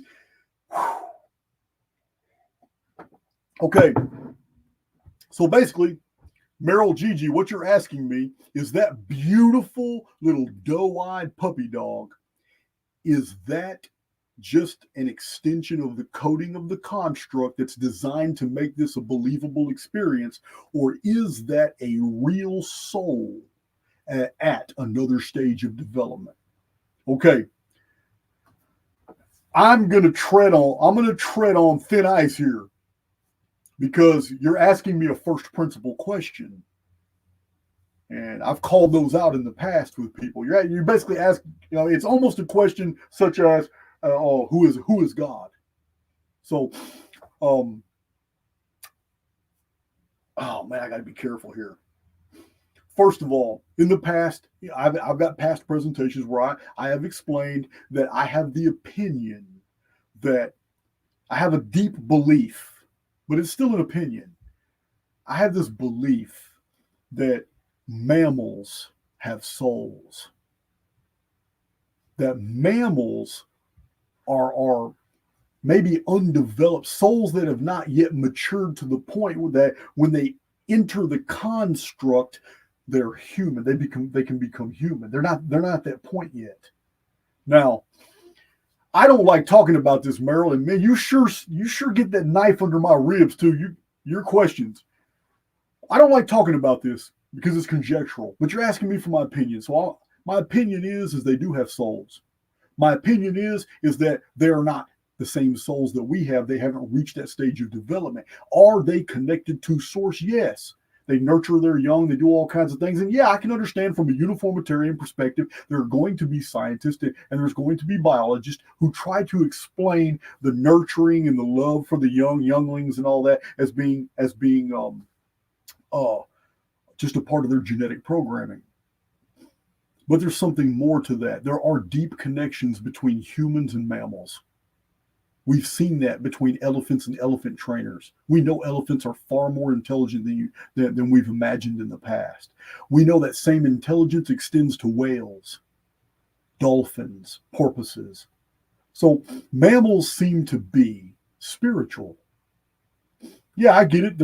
I get the genetics. I get all that. But there's another added dimension to their reality, and it's there for we connect with them.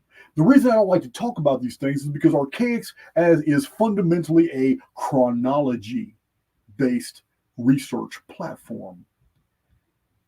But I kind of break that rule because I have some very strong spiritual convictions, like this video. But it's from a simulation theory perspective, because I believe that we live in an artificial construct. This isn't a real reality. The reason I'm uncomfortable with this type of question and even providing an answer is because now I'm going into the sphere of I can't believe I'm going to say this.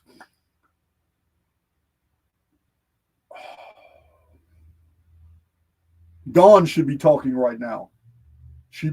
Dawn should be talking right now because she knows that Rudolf Steiner could answer this question far better than I can.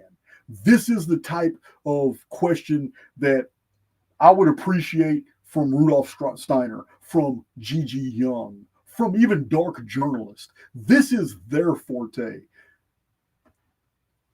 I don't want to be ever quoted answering this question. I asked it.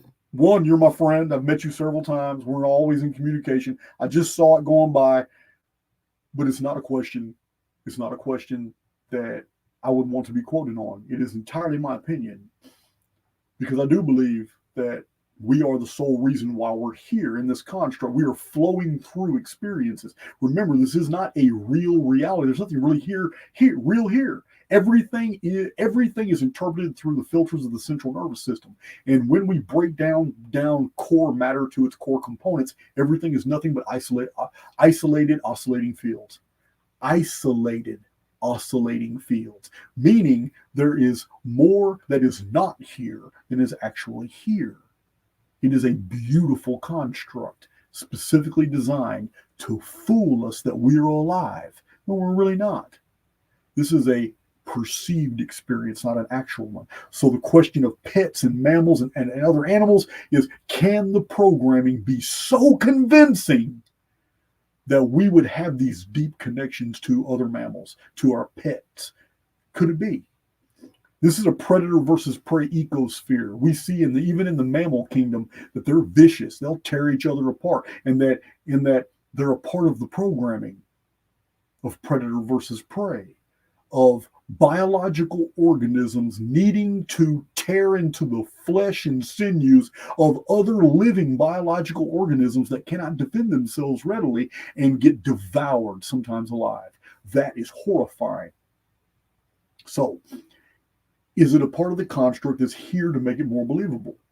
Or do these creatures possess a modicum of spirituality?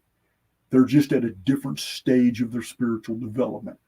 I am on board with the second, but I don't want to be quoted.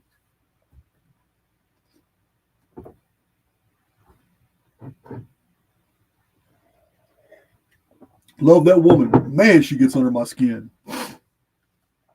Let's see. All right, I'm looking for another question. Appreciate the donations, guys. I just don't, I just can't. I can only see so much. Chris P. Jason, can you explain your capital ship theory? Okay, the capital ship theory is a frame of reference, but the concept still stands. Let me explain. First, you guys know that in the over years of research studying all these calendars of the ancient world, we find that these calendars are attached to concepts. When we break these concepts down and we isolate them, we find out they're attached to the appearance of the Phoenix object, the appearance of Nemesis X, Nibiru, the appearance of our moon, Luna, which was not originally here. The appearance of these objects start these events like the capture flood of Luna, like the Gihon flood of Nemesis X, like the Adam and Eve reset, for which the book of Genesis and the Babylonian 7 tablets of creation called the Enema Elish are a feature. This great appearance of the Typhon, the Phoenix, which was born of a greater celestial dragon that had come apart, Nemesis, which is called Tiamat, the Tiham found in Genesis, the Maat in the ancient Egyptian texts, this great female goddess of destruction of the sky, of the celestial dome. So we have, when we break all this down, as I've done in the past, excuse me, I can't get past the idea because I believe we're in a simulation. And for those new to my channel, my belief that we live in a simulated context comes by long extrapolation of many data sets that I have published right here on my channel. For those new to my channel, you may find it very unusual for me to be talking about this being a simulated experience. But if you are one of my Archaics veterans who are in the chat right now, you understand exactly why I believe what I believe. Because in Archaics, we cannot practice exclusions. We cannot take data. We can't take data, and because it doesn't fit, we shelve it. This is what uniformitarians do. This is why we have 59 different theories as to how an ice age can even happen when one other theory accounts for all the anomalies, such as maps of Antarctica. What is that? What is that theory? Vapor canopy techniques. Vapor canopy answers everything and completely smashes the whole ice age paradigm. So you're asking me a deep question that only very few can get to, because you have to go through the paradoxes. Remember, I have a video where I was driving And I just went through all the from Roku's basilisk, the dichotomy paradox. I went through all these different paradoxes to explain to you guys, look, only Fermi paradox, only in a artificial construct do all these scientific paradoxes make sense. In a real physical reality, none of them will make sense. The dichotomy paradox, for one example, you already know the Fermi paradox, talk about it all the time. Fermi paradox, if we're living in a real physical reality, then how come there isn't real physical extraterrestrials already here terraforming the moon, terraforming the earth, interacting with us, trying to develop trade alliances, enslaving us, eating us, doing whatever? Because according to the astrophysics models, there must be hundreds of thousands of extraterrestrial civilizations that have already evolved and advanced far beyond anything we can imagine, because we're in a very young area of space. This is the astrophysical model. And if that's true, the Fermi paradox is if your extrapolations about the universe are true, how come we don't have any evidence whatsoever of extraterrestrials except for that bogus BS promoted on the History Channel? How come? We don't have any. Everything we found out about UFOs has all been made up. After a while, after just wait 10 or 12 years and the truth comes out about everything. It's all BS. I'm not saying UAPs aren't real. I'm not saying UFOs aren't real. We have those documented. I'm not saying that the alien abduction phenomenon is not real. I'm telling you it's all something else. And I've explained that on my channel about rangefinders. I've explained about what's going on underneath us and how everybody wants us to look up. No UFOs have ever been filmed coming in and out the atmosphere, but thousands of them have been photographed and filmed coming in and out of the ocean, in and out of volcanoes, in and out of mountain ranges. Not coming in and out of the atmosphere. Yeah, guys, all the ancient traditions. On my channel, I go through all these details, all these cultures and all these traditions. Every incident is activity coming from the underworld. Kobolds, trolls, troglodytes, yetis, bambadooks, you name them, whatever. Fairies, they always come from the underworld. So you're asking me, Chris P is asking me about the capital ship theory. All right. Before we get to that, the dichotomy paradox, I was about to tell you. For those unfamiliar with the dichotomy paradox, okay, we live in a physical reality, right? Okay, we'll process this then. In a physical reality, we have what is called geometry. Geometry defines one thing called distance. There is always a distance between where we're at and where something else is. You can never say that's not true. There is always a distance between where you're at and where something else is. So if something is a mile away, in order to get to that distance a mile away, I have to cross half of that distance, right? Okay. If something is half a mile away, I have to cross half of that distance to get to that, whatever it is that's half a mile away, right? Of course. If something is if something is that distance away, I'm going to have to cross half of it to get there. And then when I've crossed that half, there's still distance there. But in order to get to that distance, I have to cross half of it to get there. But I'm still not there because I only crossed half of it. And I'm going to have to cross half of it again just to get to the new distance. But there's a new distance created when I did that. But I have to cross half of that distance to get there. This is the dichotomy paradox. It's a feedback loop. It never ends. What does it mean? It means conceptually, I never get there.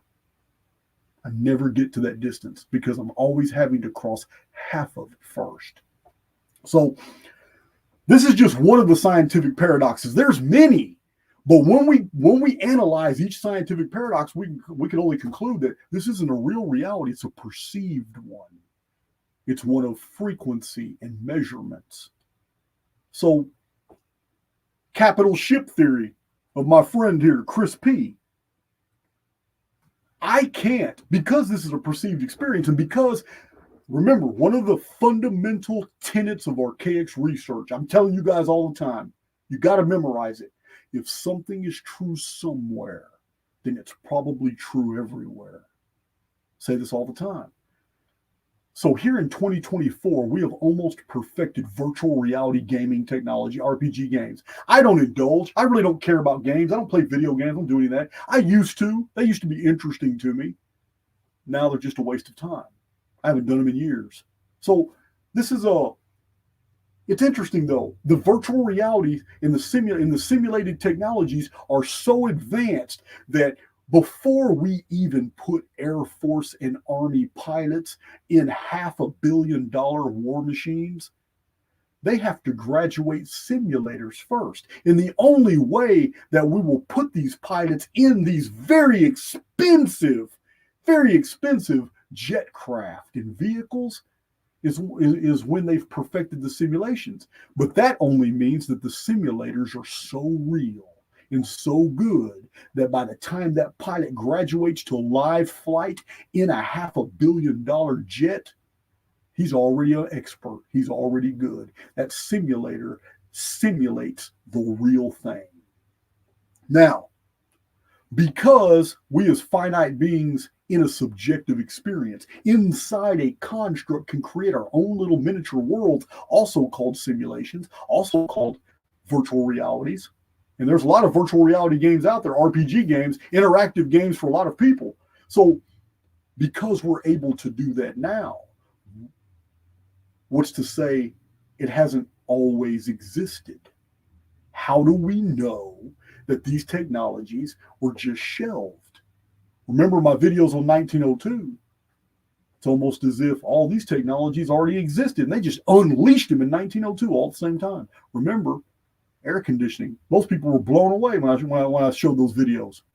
Whole lists of all kinds of inventions that suddenly all introduced into the field in one single 12-month period.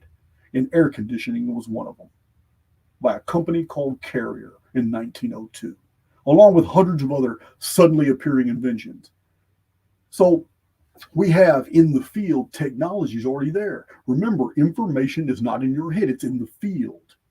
It's in the field. Some of you have got to read Ishak Bentov. In the capital ship theory, it's just not a surprise to me, because when we study the most ancient calendars in the world, we find the common denominators of this will to survive certain biospheres, and that the arrival, something happened to our sky. And when that happened to our sky, all of a sudden, one of the suns in the sky disappeared. And our world went into chaos. The sky just literally just tripped out. We didn't have a moon. Everything went dark. And for a long period of over 2 centuries, maybe 270 years, half of our world was bathed in sunlight continually. The other half of our world was perpetual dark, with a band around our world that was twilight. Always perpetual twilight. And that's where life thrived. In that twilight band, all of a sudden, marsupials ruled the world. One part of the world became like a desert. Continual sunlight, never a night. And it's because our stellosphere was giving us the evidence that our world was just rolling. It wasn't actually spinning, it was rolling. It doesn't matter if you believe it's a flat disc or if it's a globe. All movement is not here. We're in a construct. All movement is in the stellosphere. And the stellosphere's movement is what determines the dimensions of our perceived existence. All the sciences for every millennia have always mirrored what was perceived from the ground by looking up at the sky every single time. So, with the appearance of the moon, with the appearance of the Gihon flood, the Nemesis X object, all these ancient, the Anuna calendar, the Nemesis calendar, all these begin, the Mayan long count calendar begin, the day count systems all beginning during the ancient matriarchal period, Scorpion King, Spider Grandmother, all the Kali with the 8 arms, every bit of this data, when it's analyzed, as I've done and shown on my channel, you can't help but conclude that If this is a construct, then the reason for the construct is to show us either what happened in the ancient past to get us to this point, or something a little deeper.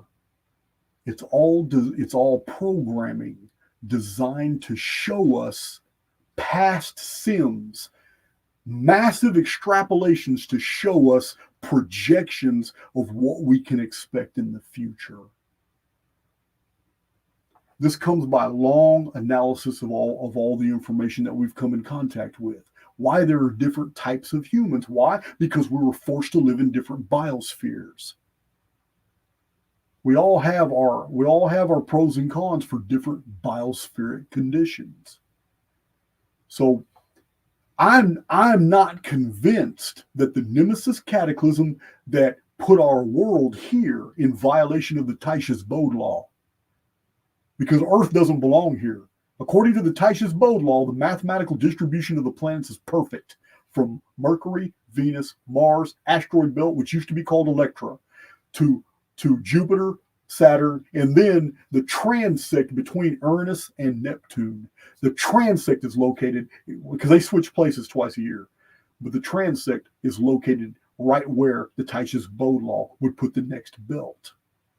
Titus Bode law is perfect, but Earth doesn't fit. Earth is tucked in between Venus and Mars. It doesn't fit.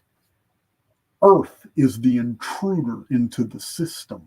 These other worlds, these other luminaries, wherever you want to call them, in the construct programming, we're already here. We are the introduction.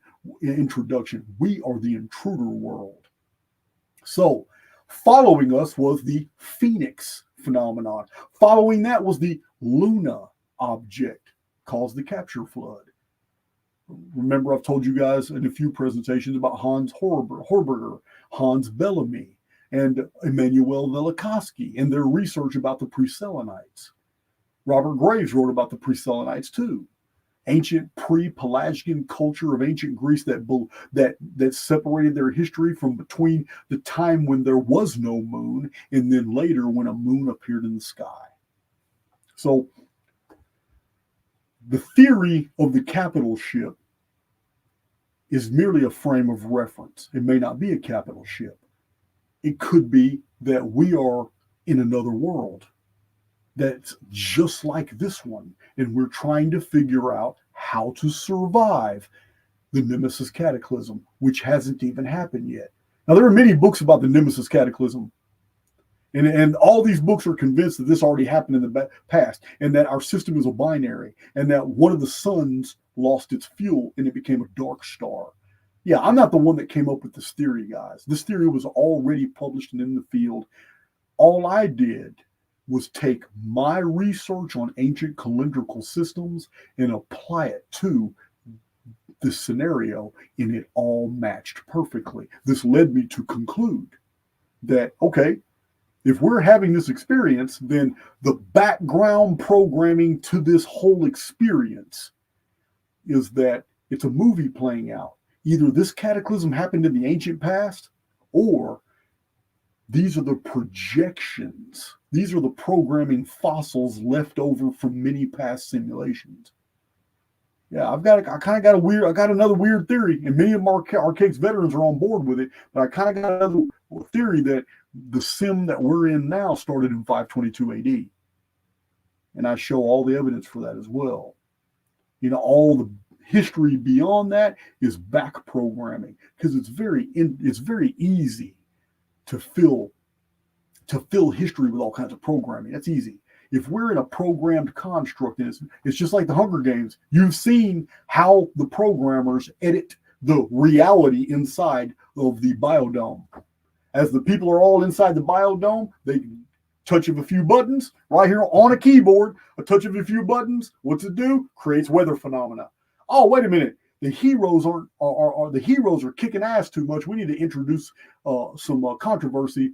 And what do? Type in a few buttons and a monster appears. And as soon as a participant believes in the physicality of the monster is able to hurt them.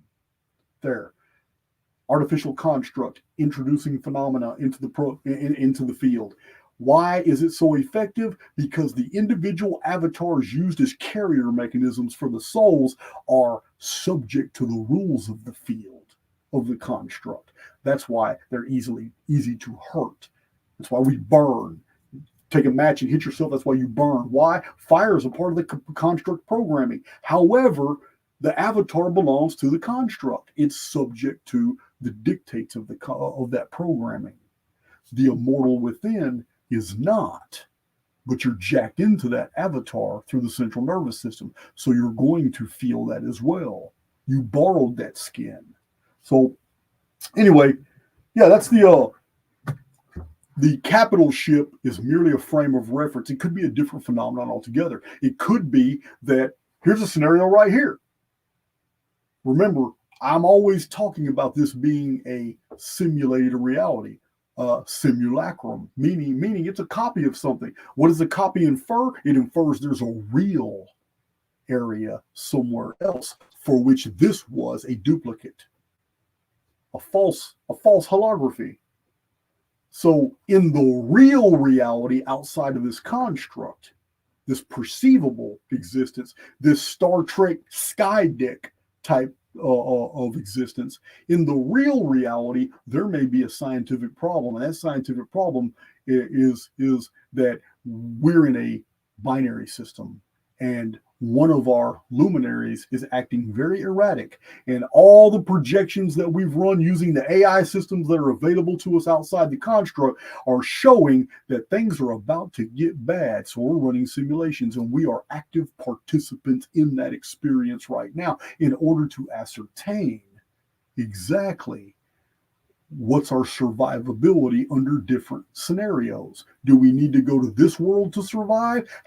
Is Mars going to be okay when this thing explodes? Or do we need to go to this world? Should we hollow out a luminary and then use our vehicles to push it towards Sol, the other star, our sun? What do we need to do in order to survive?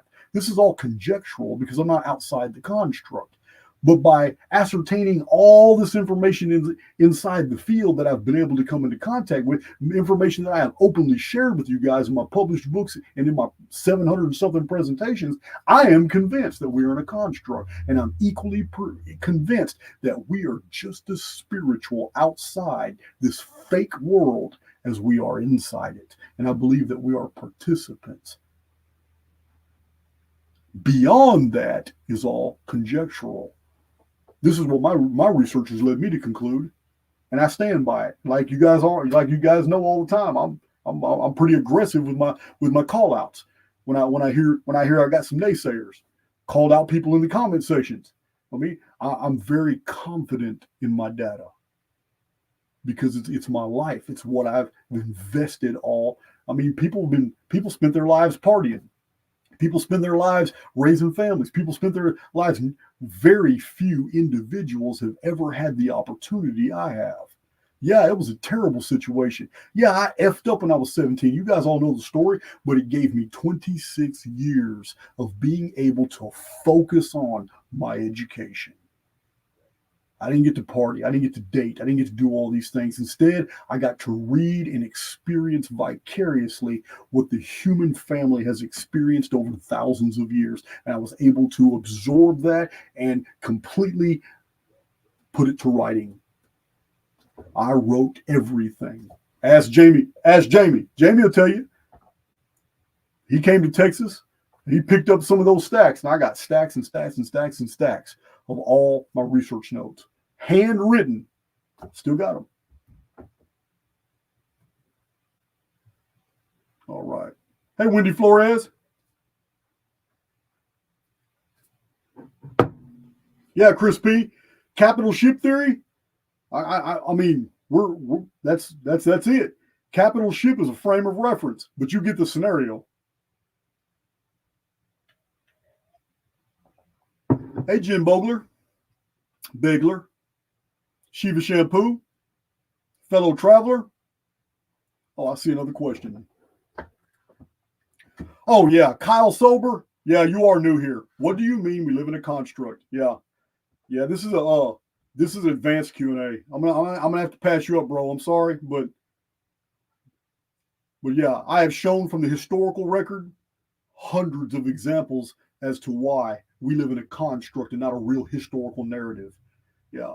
Mandela effect, synchronicities, coincidence, deja vu. These are all evidence of the programming around us. NPC behavior, every bit of this is evidence of a programmed reality, not a real reality. And if it's not a real reality, that means history is not real either. It's programming. But the value comes in understanding the programming, isolating the particulars, and being able to extrapolate the trajectory of those events to see those narratives and be able to use them for predictive programming. This is what I do. This is what Archaics is about. But if you do not have to subscribe to simulation theory in order to accept the Archaics tenets. Archaics research stands alone, independent of simulation theory. But I am at the point, after absorbing all this information, that I can conclude no other fundamental that can explain all the particulars other than we are in a perceived experience, not an actual experience. And that tells me this is a construct. And this goes further into like Dyson shell technology. But yeah, it's too much for this video here. This is an advanced video. If you're new here, you should probably start with some of my podcasts. All right. Can't believe I survived this whole video on one cup of coffee.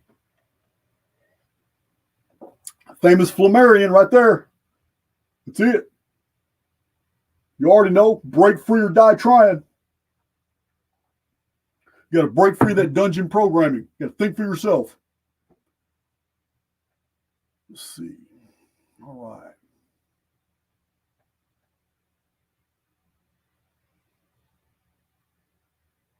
Okay, David Pawelek. Jason, are our lives already pre-programmed to learn what we intended? I am not a Calvinist. I am not into predestination. I'm not into any of those things. It's you need to answer this for yourself, because there are two answers and both of them equally apply to you. What I mean is if you're going to live your life in a reactive mindset, then that means you're going to participate in dungeon programming. You may not see it that way, but if you analyze your behavior, you're going to realize that there are many niches you fit into, because there's whole collectives that also fit into those. Therefore, the construct itself expends almost no energy in the perpetuation of the phenomena that you experience that continually induce you to believe in the world that you live in. So you can answer your own question. Are you that individual who lives in a reactive universe? Because it means your whole existence is in the passenger seat. Your whole existence is reactive. You are living in the reality tunnels created by others because you're not creating any for yourself. You have accepted the collective paradigms, and the collective paradigms are all just different avenues of dungeon programming. Now, you ask me, are our lives already pre-programmed to learn what we intended? I'm going to have to say that if you're living a reactive existence, then yes, your life is pre-programmed. And yes, whatever you take away from that is exactly what you were programmed to take away from it. And maybe you'll have better luck in your next life sim. That's how I'm going to answer that. But if you're the individual who goes his own way and defies the dungeon programming, then the answer to your question is no. Your life is not pre-programmed. And you can prove that by breaking pattern. And if you break pattern and go in a whole different direction, just doing minor things in your life, you will see that different minor changes are knit into your existence that you've never experienced before. And then you break pattern in bigger avenues of your life. And you shock the construct into paying attention to you. And you're going to find that the construct is throwing all these little carrots. Carrots are going to start dangling all in your life. There's going to be all kinds of carrots out there for you to jump on, because the construct is now trying to figure out what makes you tick. Why are you defying the programming and costing me more energy? That's what it's going to do. So the answer to your question entirely depends on you. Which individual are you? Are you the son that never left and always obeyed? Or are you the prodigal son who finally had enough, went out into the world, learned all the things you wanted to, whatever happened to you, if you rose or if you got shit on and fell, it doesn't even matter. But then you came back and you were rewarded because you took the risks, whether you were successful or whether you failed. You took the risk, came back with something tangible. You came back with something real, and that is experience. Nothing else matters. Nothing. When we exit these avatars, the only things you're taking with you is experience by virtue of memory. That's what you're taking out of here, because you're not taking this avatar. Avatar belongs to the construct. That's why, from dust to dust. That's what dust to dust literally means. You are made up of the components of the construct. Therefore, your avatar will stay as components of the construct. So David Powell, you figure out which one you are, because there are two groups inside this experience. And the answer to your question lies in which group you've chosen to participate in. Biscuit Barrel. I don't know your name. I haven't seen your name, and I know my Archaics veterans' names. I see them in all the chats. Biscuit Barrel, I'm going to have to say, thoughts on near-death experiences and out-of-body experiences, please. I have discussed these ad nauseum in the past. It's been a while, but I have talked about them. And my problem with the near-death experience deal is because you didn't die. It's a near-death experience. You didn't die. So all these people on YouTube and all these different venues that are talking about they experienced this and they went there, it's always by frames of reference. So it's very uncommon when somebody comes back with some totally new experience, and then it's subject to, is this creative license? Are they just freestyling? Is it just imagination? But most people come back with, until recently, when I started calling it out over a year ago, now I've been hearing some real innovative stories. But for a while there, everybody's coming back with the same frames of reference. And that is if it's an American that has a near-death experience, and they're normally Christian, and they have these experiences that comport with a heaven and hell and angels and seraphim and all that. But people in India, they don't see anything like that. Those reporting near-death experiences in India, they come back with stories of Rakshasas. And I forgot the name of the other one, but they come back with the stories of things that are known in the Indian traditions. And the same thing goes with Native Americans, with Mexicans, and whatever the culture is. Japanese, it doesn't even matter. The frames of reference, like if we were to listen to I'll give you an example. If we were to listen to a Chinese program, and Chinese people were calling in talking about their near-death experiences, their near-death experiences would be from Chinese cultural frames of reference. To me, this is a red flag that it wasn't a near-death experience, that there was no crossover of the soul into another realm, and then the soul was sent back because it's not your time to die. No, I'm not buying into that. Just not buying into it. It's I know from my own motorcycle accident, I know what shock can do. And I've explained that on my channel, how beautiful the construct seemed to me when I was in a state of shock. When I had rebar sticking out, ruined this tattoo, ripped this whole part of my tattoo out. When I had rebar sticking out of my arm. When I had this gash in my head that was just freely bleeding, my skull was exposed. Yeah, the barbed wire fence had ripped my whole shirt off. The tree on my bike was bent sideways.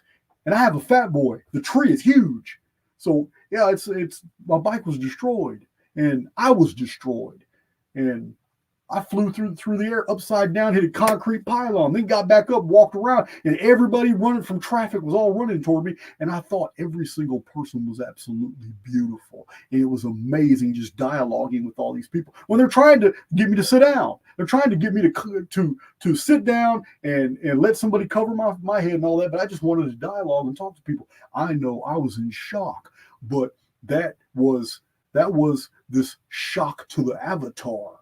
And it completely messed up my central nervous system. So my spirit was free temporarily to experience things. And I felt this euphoria, and it was awesome, and I never forgot it. So, but that's what it was. It was shock. And shock, it only applies to the avatar, which allowed my spirit within to be freer than it normally is. Because what I tell you guys all the time, what is the greatest hindrance to the spirit? What keeps the spirit in check? The central nervous system. This is what it is.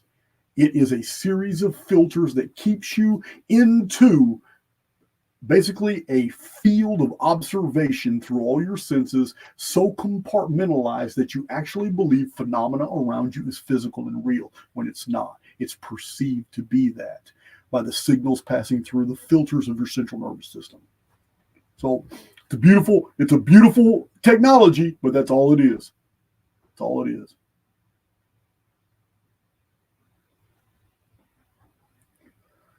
All right.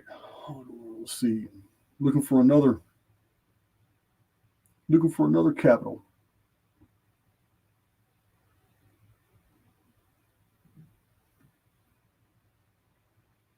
Kevin Hedwin. I have restarted from zero more than once. How would I know if this personal reset is the last time I fall to zero again? Hey, that's a good question. It's a good question. But let's shift the perspective a little bit. Okay, you're asking me to accept. You're by this question, you are asking me to accept that because you said I restarted from zero more than once.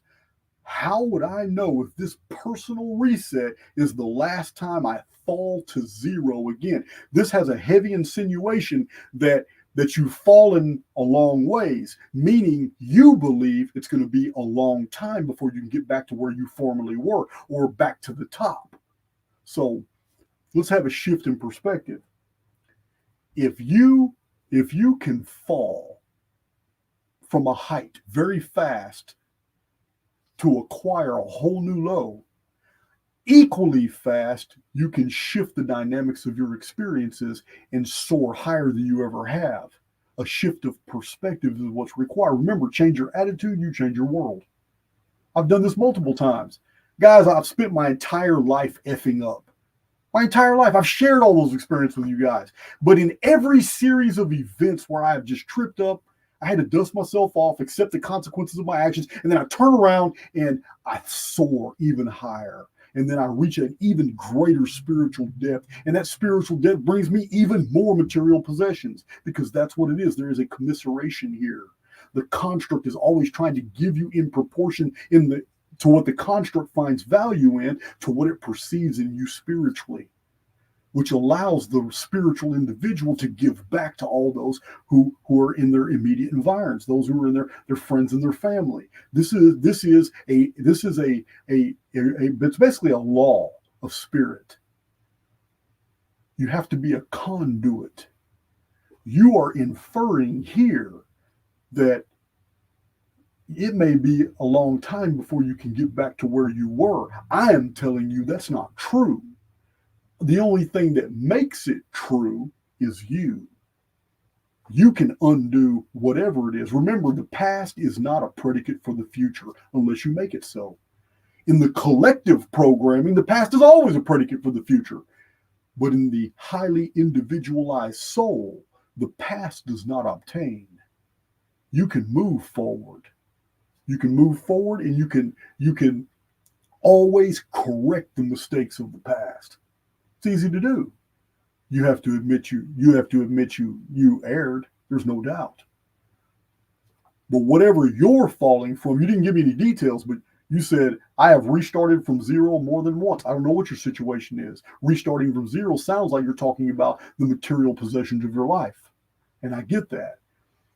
But material possessions are the outward expression of spiritual interior activity. It can come fast and it can get lost faster. So a shift of perspective.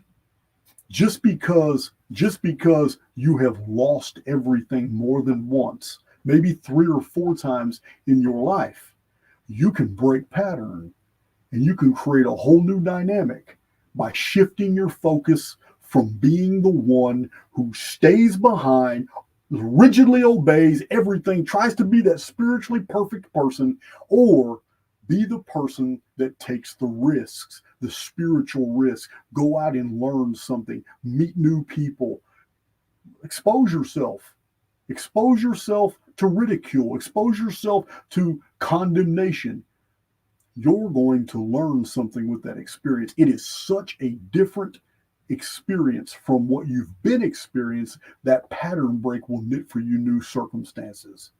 If you're in a feedback loop where every time you acquire stuff, you just lose it all, then you have to break pattern. There's nothing else that's going to help you. You have fed into the energy of a feedback loop. This is your personal dungeon programming. This feedback loop is knit by the very negative emotions you feel toward the loss. And the loss before that, and the loss before that, and that energy that you have invested into that anger and that destitution for having lost everything multiple times. It doesn't matter if it's somebody else's fault. It doesn't matter if it's your fault. All that matters is that moving forward, you break pattern. If you break pattern, you'll completely come out of that to where you can begin acquiring the things you lost, and now you can keep them. Yeah, you sound new to my channel because many techniques for all kinds of different things are shared in multiple different videos.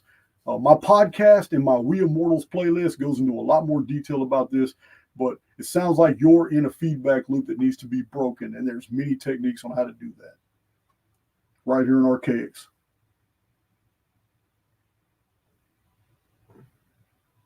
Got some weird questions in here that have nothing to do with the subject matter.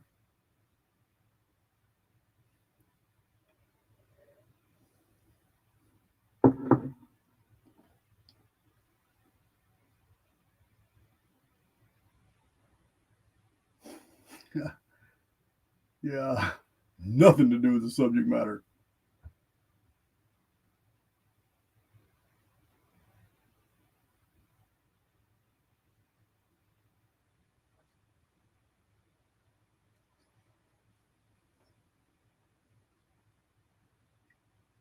Yao Rosha, I guess it's Yo Rosha. How to differentiate intuition from conditioning or programming. Well, one, intuition is the predecessor of knowledge. Intuition is always going to lead you into a greater experience. It's going to lead you into a right move. It's going to lead you away from a danger.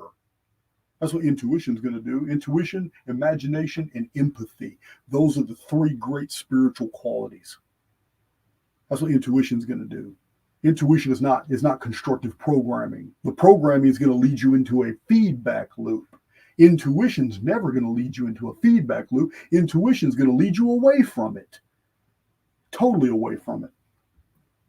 Feedback loops are for the construct to conserve energy and also to keep you from learning anything. Why? Why does it need to do that? Because it's trying to keep you from growth. So yeah, it's how to differentiate intuition from conditioning and programming. Conditioning and programming is dungeon programming. It's going to lead you into a feedback loop. If you can't recognize a feedback loop as opposed to freedom, which is the product of intuition, then there's a deeper problem here. That's something you may need to explore.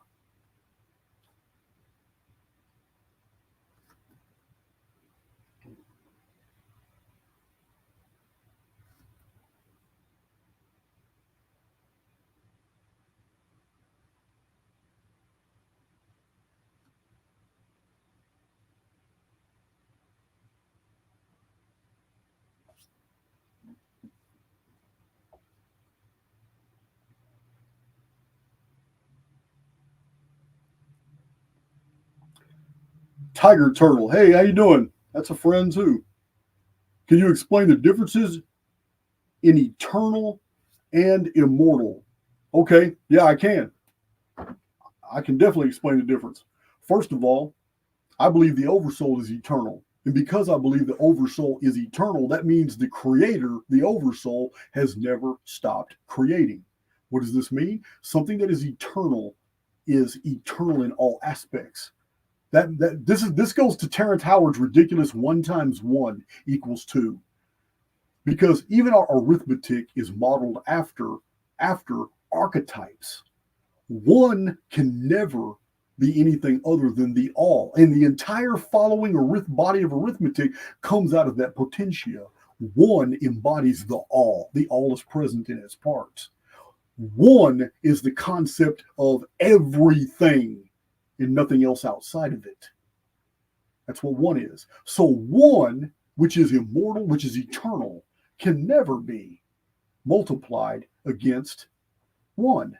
You cannot take something that is infinite and takes up all space everywhere and multiply it against something else that is infinite, because there can't be a second infinite. There's only one, because it would negate the fact that the first one's infinite. But you can't, because you've already admitted the first one is infinite. Therefore, one can never be times one. It's just ridiculous. You can't do it. The arithmetic begins with 2. One is the all. And because the Oversoul is absolutely eternal, that means this creation wasn't a singularity. The creation event, as found in the book of Genesis, was written by men in Babylon, Jewish priests who were going through the tablets of the Enema Elish. And this is how they put it together. But in reality, the Creator has never stopped creating, because the Creator is eternal, ever generative. This means that the things that it creates and introduces into the field are a part of the creation. Some of those create may be a whole bunch of artificial constructs for spiritual development. I don't know. These are first principle questions. I can't answer these. But I know that I'm an immortal being. I had a beginning. I'm not eternal. I had a beginning. I was created, but I was created to last forever. Not here, not in this avatar, not in this construct. We may have already lived through thousands of these construct experiences. We may have started as Meryl Gigi's puppy. I don't know. Like I said, these are first principle questions. I really like talking about these type of things. But you ask me, this is my opinion, that the Oversoul is eternal, and that means the creation is unending. And as long as the eternal is always ever creating, there will always be a need for new spiritually developed souls to help in the administration of whatever duties there are for all these created worlds, created cosmoses, created planes, whatever they are. There's always going to be a need for that. That's a good question, Tiger Turtle. It is. It's been 2 hours and 30 minutes. I'm going to go ahead and sum it up with that question right there. Yeah, you're immortal, but you're not eternal. The Oversoul is eternal. And that means this game has been played for a very long period of time and will continue to be so. Yeah, I'm never going to catch up with these comments. There's hundreds of comments. I ain't even got to the bottom. Yeah. I'm going to go ahead and sum it up here, guys. It's been a great presentation. Like I said, I got hopefully tomorrow, man, they'll bring my building, get this new studio here. We'll see. Beautiful afternoon, but it rained real bad in the morning. They canceled. But until next time, we should be doing an Enoch presentation pretty soon. Thank you, moderators. Appreciate you. Always helpful. Going to go ahead and hit this badass outro. And I love you guys.